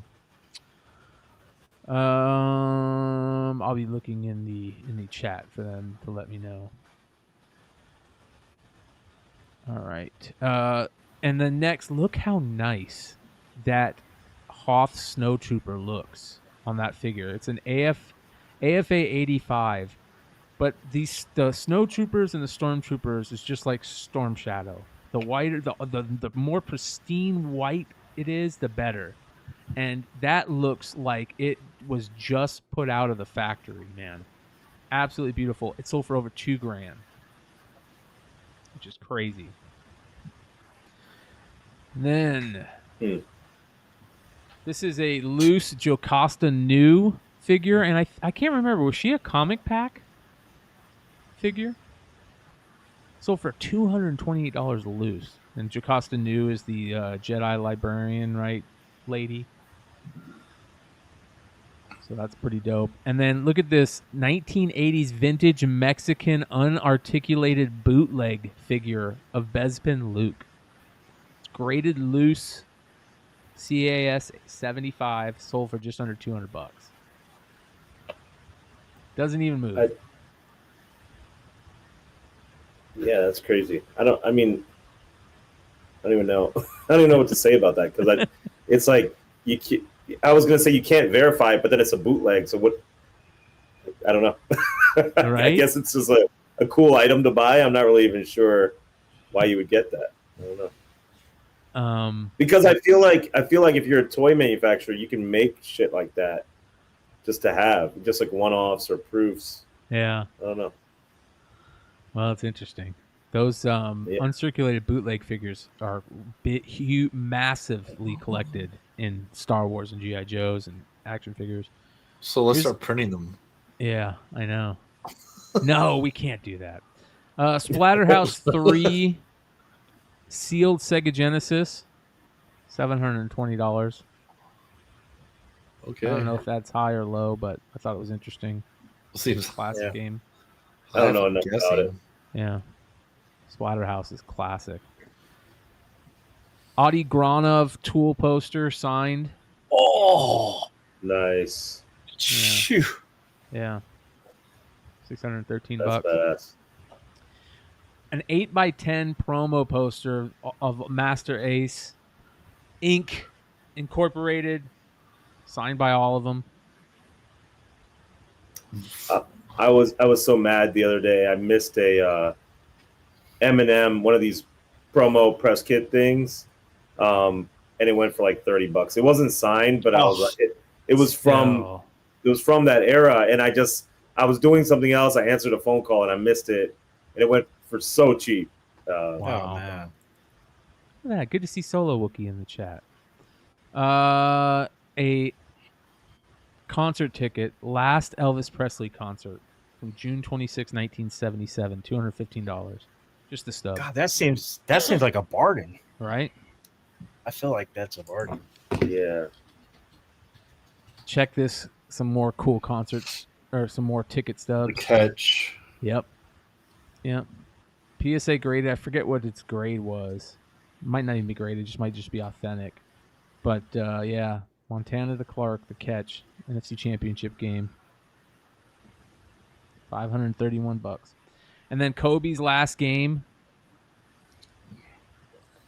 $862. My friends still have their tickets. That's cool. Bob Marley and the Wailers ticket stub. That's cool. From 1979. That's really cool. Yeah. All right, this is super cool. Nintendo Fun Club News. That's the original Nintendo Power. If you were signed up for the Nintendo Fun Club newsletters, you got the sample copy of Nintendo Power. And so these are the original Nintendo Powers. Super rare, super tough to come by. They didn't sell for much until recently. So now you can see they're selling for a grip. So pretty cool. And then Ocarina of Time. Sealed. Sold for $1,100. $1,125. This is a collector's edition. So this is like a later print. This is like really? a greatest hits type of thing. Wow. Is that a good price, or is that high or low, Vinny? It's crazy that a collector's edition sells for that much. Yeah, I think it's about right. I'm not really big on the collector's editions too much, so I'm sure Ocarina of Time, like the original version, would go for a lot more. Gotcha. Yeah.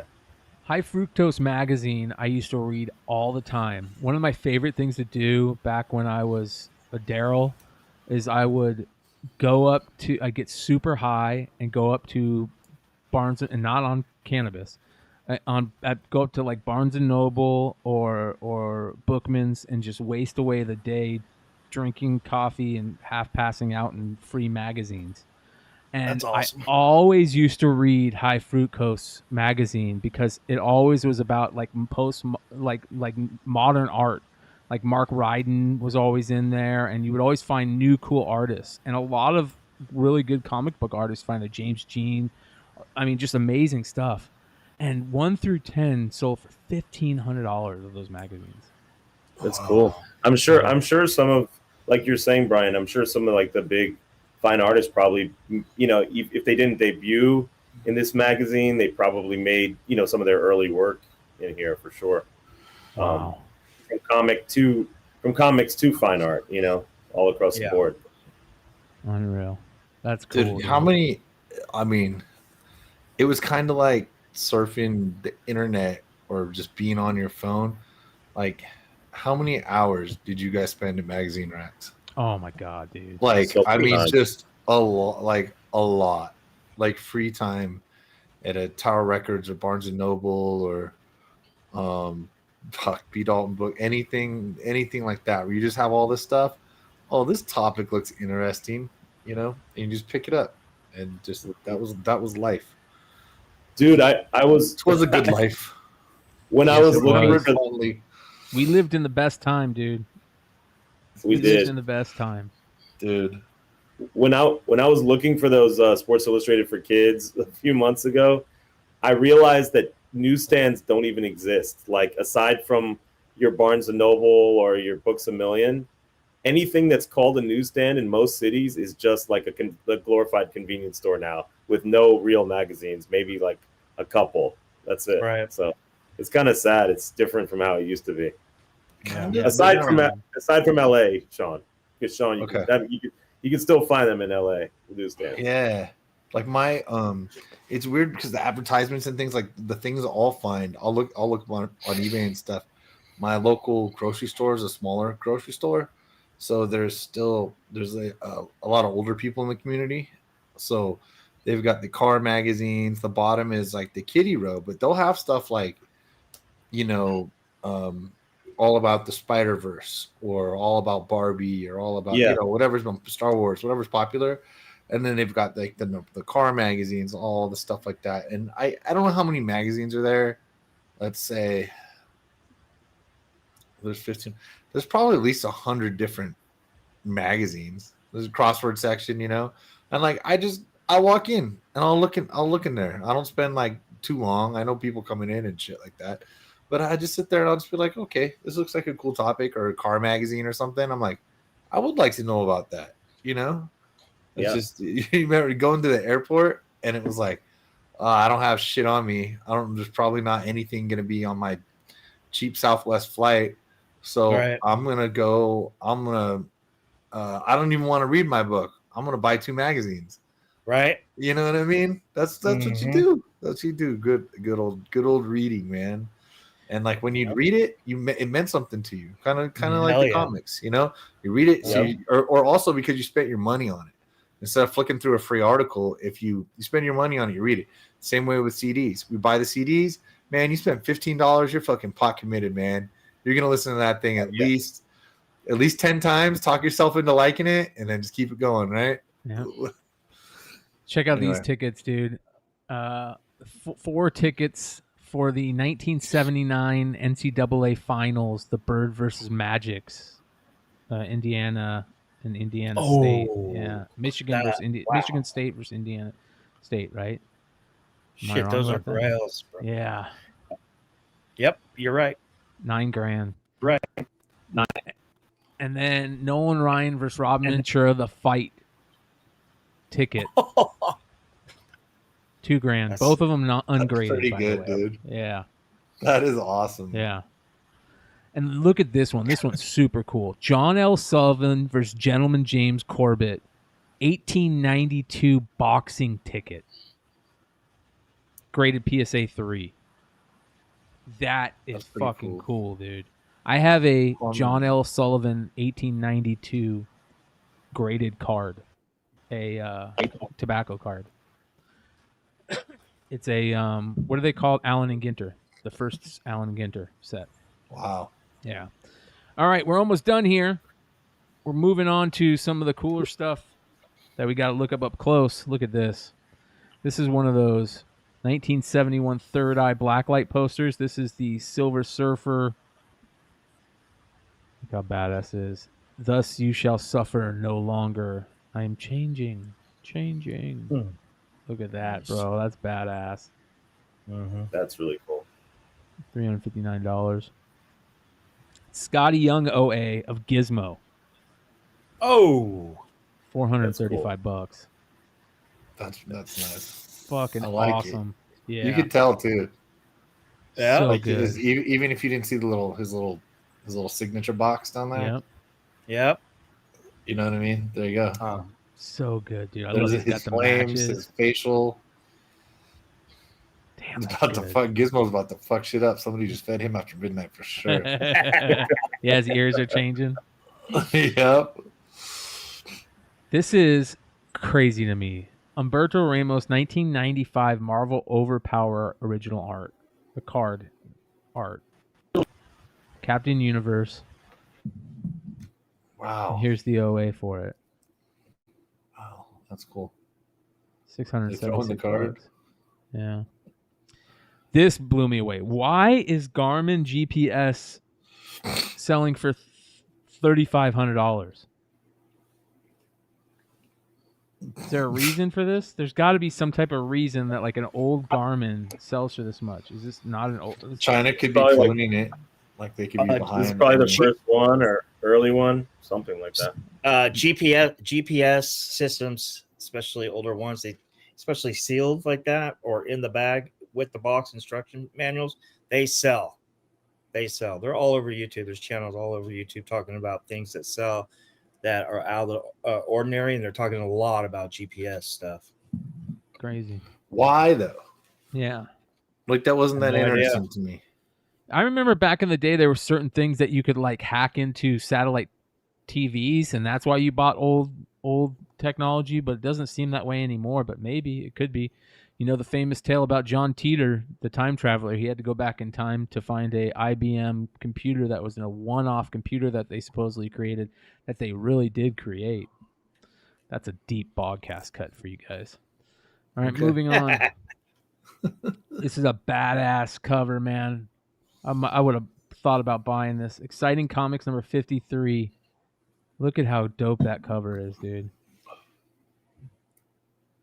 Looks like Carol Danvers in a Halloween costume. Yeah.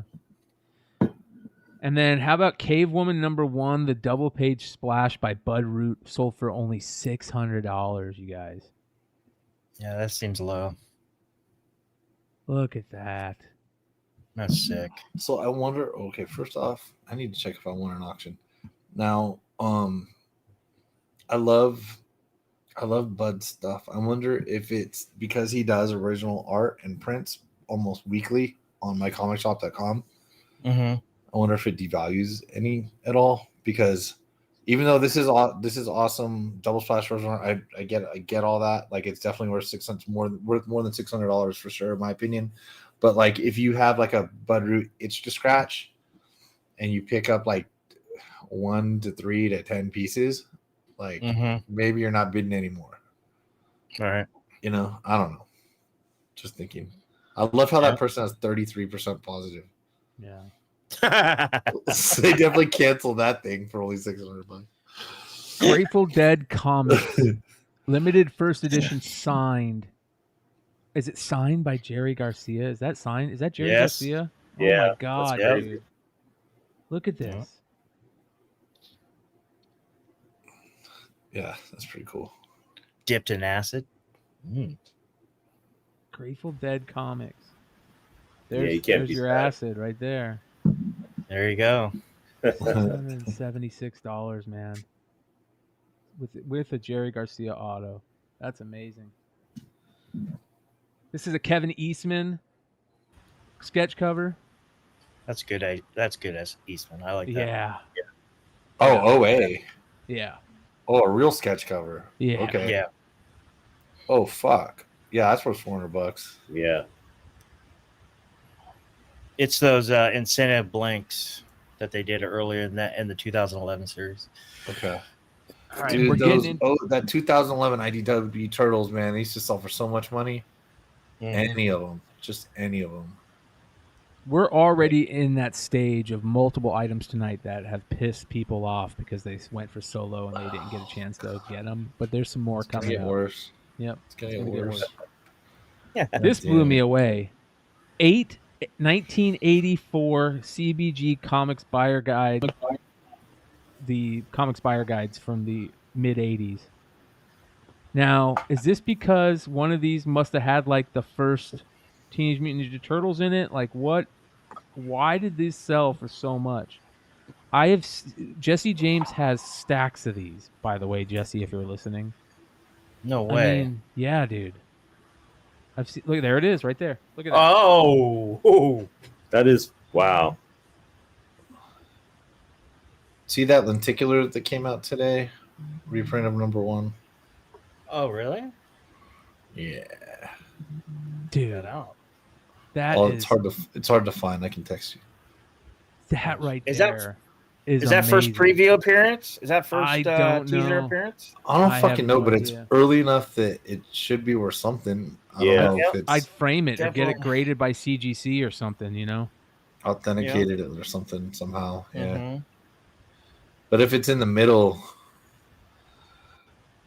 dude, I don't that know. is so How good. what size are these? Are these comic size? They're huge. They're huge. See, they're folded in half. It's a newspaper, right? Okay, that's yeah. what I thought. See, they fold in half right there. Yeah, it's a fucking newspaper. Yeah. It's like a LA Weekly, I think, right?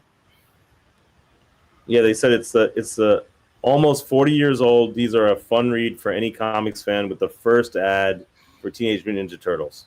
Wow. Oh, wow. Unbelievable, you guys. Yeah. There's a lot of good stuff in there too. All right, so I told you it's starting to get painful, right? That's painful. Let's continue. The Creature #1, Dave Stevens. Wow. Early Dave Stevens art. Yeah. Didn't even know it existed. Yep. Self-published. First Dave Stevens art. Dude, Ooh. near mint raws of almost anything he's done are over $100 now. So good. Let's see what we have in the Beyond Wednesdays Creators First list for Dave Stevens. By the way, we added 2 new people yesterday. We added Nice. David Boer and Drew Zucker from the Canto creative team onto the list yesterday. Hell All right, let's see here. Dave Stevens. What do we have? Isn't Kanto going to be Dark Horse now? Yep, they just got signed to Written by Dark Horse. Horse. Early Oh, really? amateur work. Creature #1. Cover inks fanzine. Drawn in 1974. Put out in 1977. His first work, Destiny Science Fiction fanzine #2. Put out in spring of 75. So this Creature #1 was his first. It's like the Jenny Frison stuff. It's his first drawn art, but it was put out later because it sat for so long. Mm. So it's still super rare, man. Super rare. Nice. All right, let's continue. This one blew me away. More creator first stuff. Alex Ross. This is Terminator the Burning Earth #1. First Alex Ross. It's signed by Alex Ross, and it's a newsstand, you guys. 9/8 signature series. Wow. What is up with the lightning bolts? What's the deal with the lightning bolts on a CGC signature series book? What does that mean? Nazi.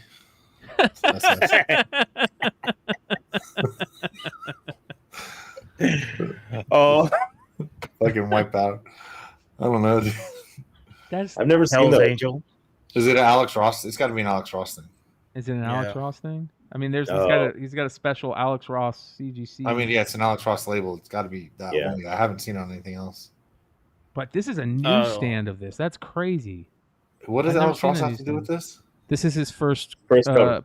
first ever work in comics. Okay. His art, yeah. So he must have did what a sit down with CGC and an in-house signing. Is that why they did the bolts? for It him? says signed by Alex Ross on something 23. So yeah. Mhm. Yeah, if anybody knows what the lightning bolts are for on CGC books, I've never seen them. Then we've got this.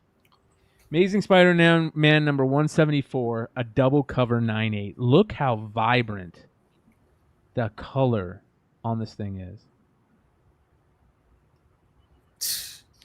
Are you sure he didn't fuck around with it when you listed it? I have a Mark Jewelers of this, I believe. Oh, nice. Look at that.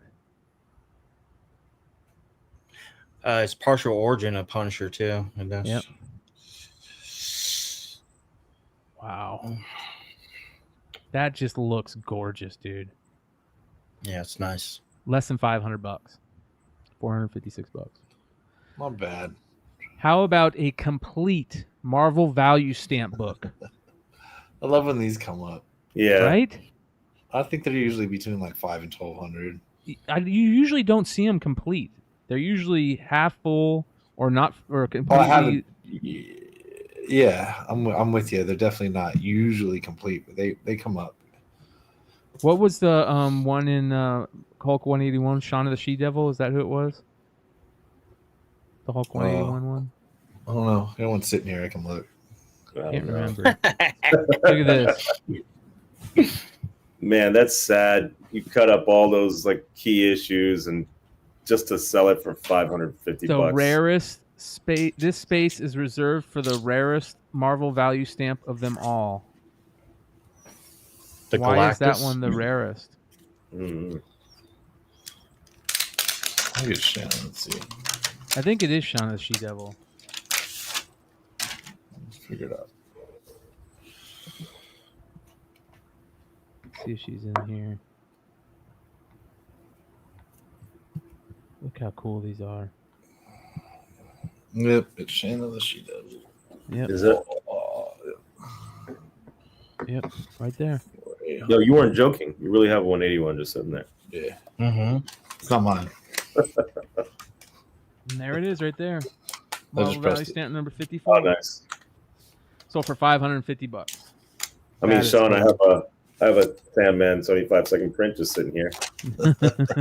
Nice. Need a press? Probably. And then finally, this kick-ass G.I. Joe figure. This is the Mexican version of Snake Eyes. And if you see Mexican G.I. Joe figures, they're like these little boxes. You see them? They're like, what, you know? And Damn, I really want this. right? Yeah. That's fucking awesome. Right? Look at this. These are super rare. And do you guys see what the difference is? It's version 2 Snake Eyes card with a version 1 Snake Eyes. I saw that. Yeah. He goes by Lobo Solitario. Solo Wolf. So You'd almost wonder if that made it a bootleg because they fucked that up, but it's probably just authentic, and that's just how it was. Graded AFA 80, man. I bet Yeah. you Nate is crying in his beer right now that he didn't. Hopefully he bought this. He dude. probably fucking bought it, dude. Yeah, you're right. You're right. So that, ladies and gentlemen, is the market report for October 25th, 2023. Oh, man. Those market reports they're fun to do, but they're getting harder and harder. Let me tell you. They are getting rough, man. A lot of work. So Wilbert says Alex Ross does use that lightning bolt logo on his website. So there we go. Yeah. The Galactus Marvel Value Stamp 100 is an ASM 145. There we go. That's cool, man. That's good stuff. Mm-hmm. That's what I'm talking about.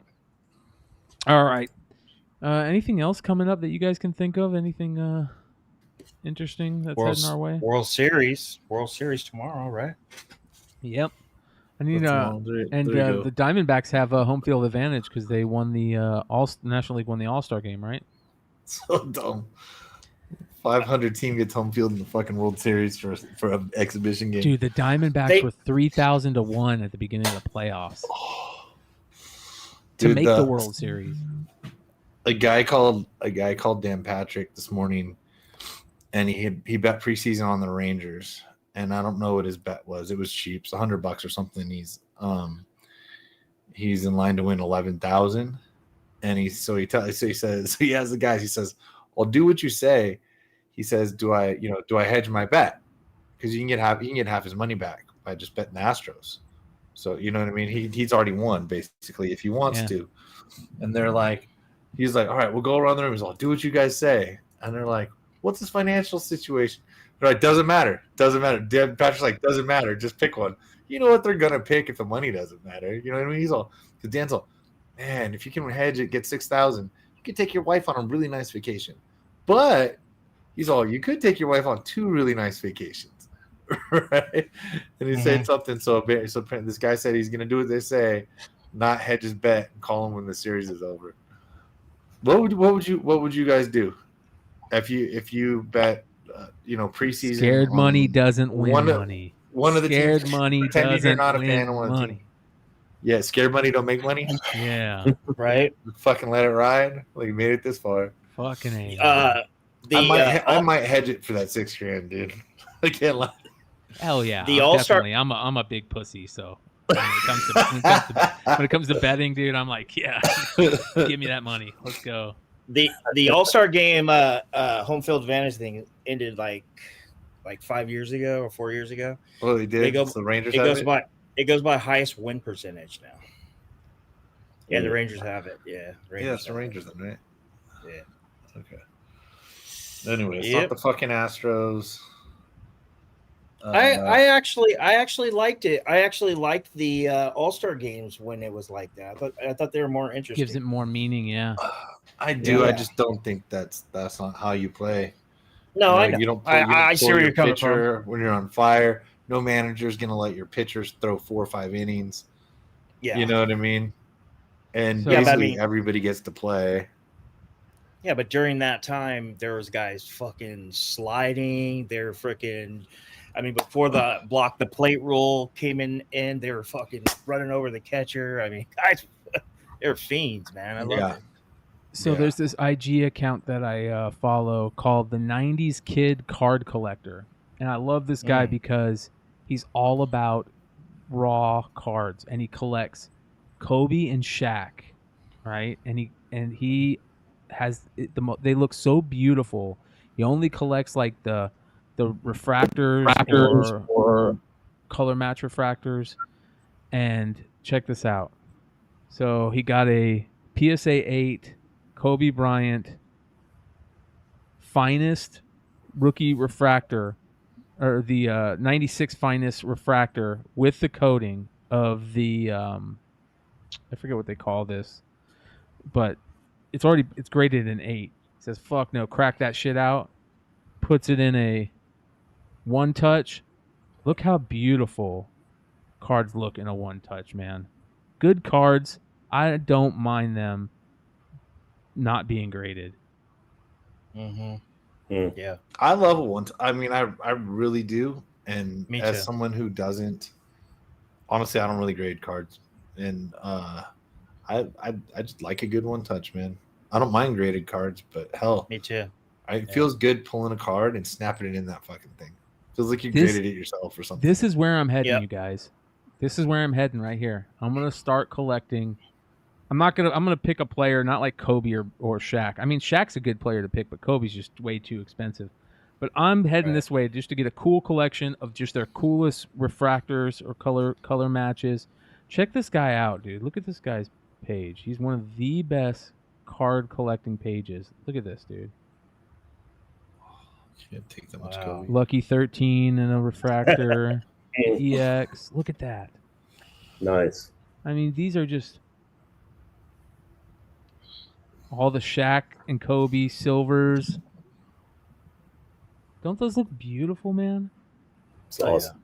You put them in a badass wall mount with some lights in it. Yeah, he's good at also white box, whatever the fuck he did to get this. You know what I mean? He does a really good job filming it. Man, see, this is the problem with foil comic covers right now. This is what they need to be making them out of. They need to look like this. Look how just beautiful. All the Well, original Prism. Like I was showing the old Topps chromiums, Chrome. so much better, and that was 30 Mhm. years ago than just the ones that they're doing now. Yeah, this is where I'm going for my collecting. I'm gonna do something like this. I'm gonna find a player.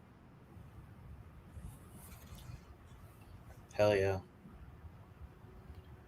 I mean, even Kobe, yeah. just to get all his silvers, isn't a bad idea to do. That's reasonable. I go with All like his- Oil Can Boyd, maybe Dude, Greg Jeffries. I bet you Connor McDavid's a good one. Connor He's got some McDavid, good. yeah. He's got good cards. Connor McDavid would be good. Damn, look how beautiful. Look at that. Damn. 90s inserts, dude. 90s inserts were the best. He's got to have some kind of filter on there, right? Because it looks like super HD. Yeah. He have it like, I don't know, let's say in like the bright or it's not called bright, like vivid recording mode Vivid, for sure. yeah. And he's gonna have the bright lights and the right angle so as not to reflect. Yep. Like easier. So the people that take, like, you say I have an iPhone, you take pictures of your slabs with bright light. If you use the just the 3x setting, so if you go and you aim your camera and you hit the 3, it'll zoom in. But you got to sit up like this, but you're not going to get the reflection. Picture Yeah, won't be that's what I was quite going as to clear. ask you. How do you get that? You know, the shadow? How do you get rid of that? Do on the slabs? literally just hit the, so it's 1x, just go to the 3. Okay. On an iPhone, just hit the 3. Cool. So I'm going to go this route, and then Chad Cave's got me going another route. He's been sending me those crazy name cards. So I have like 5 cards he sent me, and then I have a few others. Like I have the original Rusty Kuntz rookie card and stuff like that. So I'm going to do another one with just the crazy name cards that Chad Cave's got me started. Nice. Yeah. Man. This is the like, look, old. That's a $3 card. Look how good that looks. That looks No one awesome. touch, right? Yeah. All right, guys, I'm out of here. I got to get to bed. I'll Sounds catch y'all good, in- Vinny. All right, Vinny. Yeah, All right. we're basically done. So, good shit, you guys. Thanks for hanging out with us. Appreciate you guys all kicking it live every Wednesday and Saturday night. Give these guys a follow, show them some love, and we'll see you next time. Adios.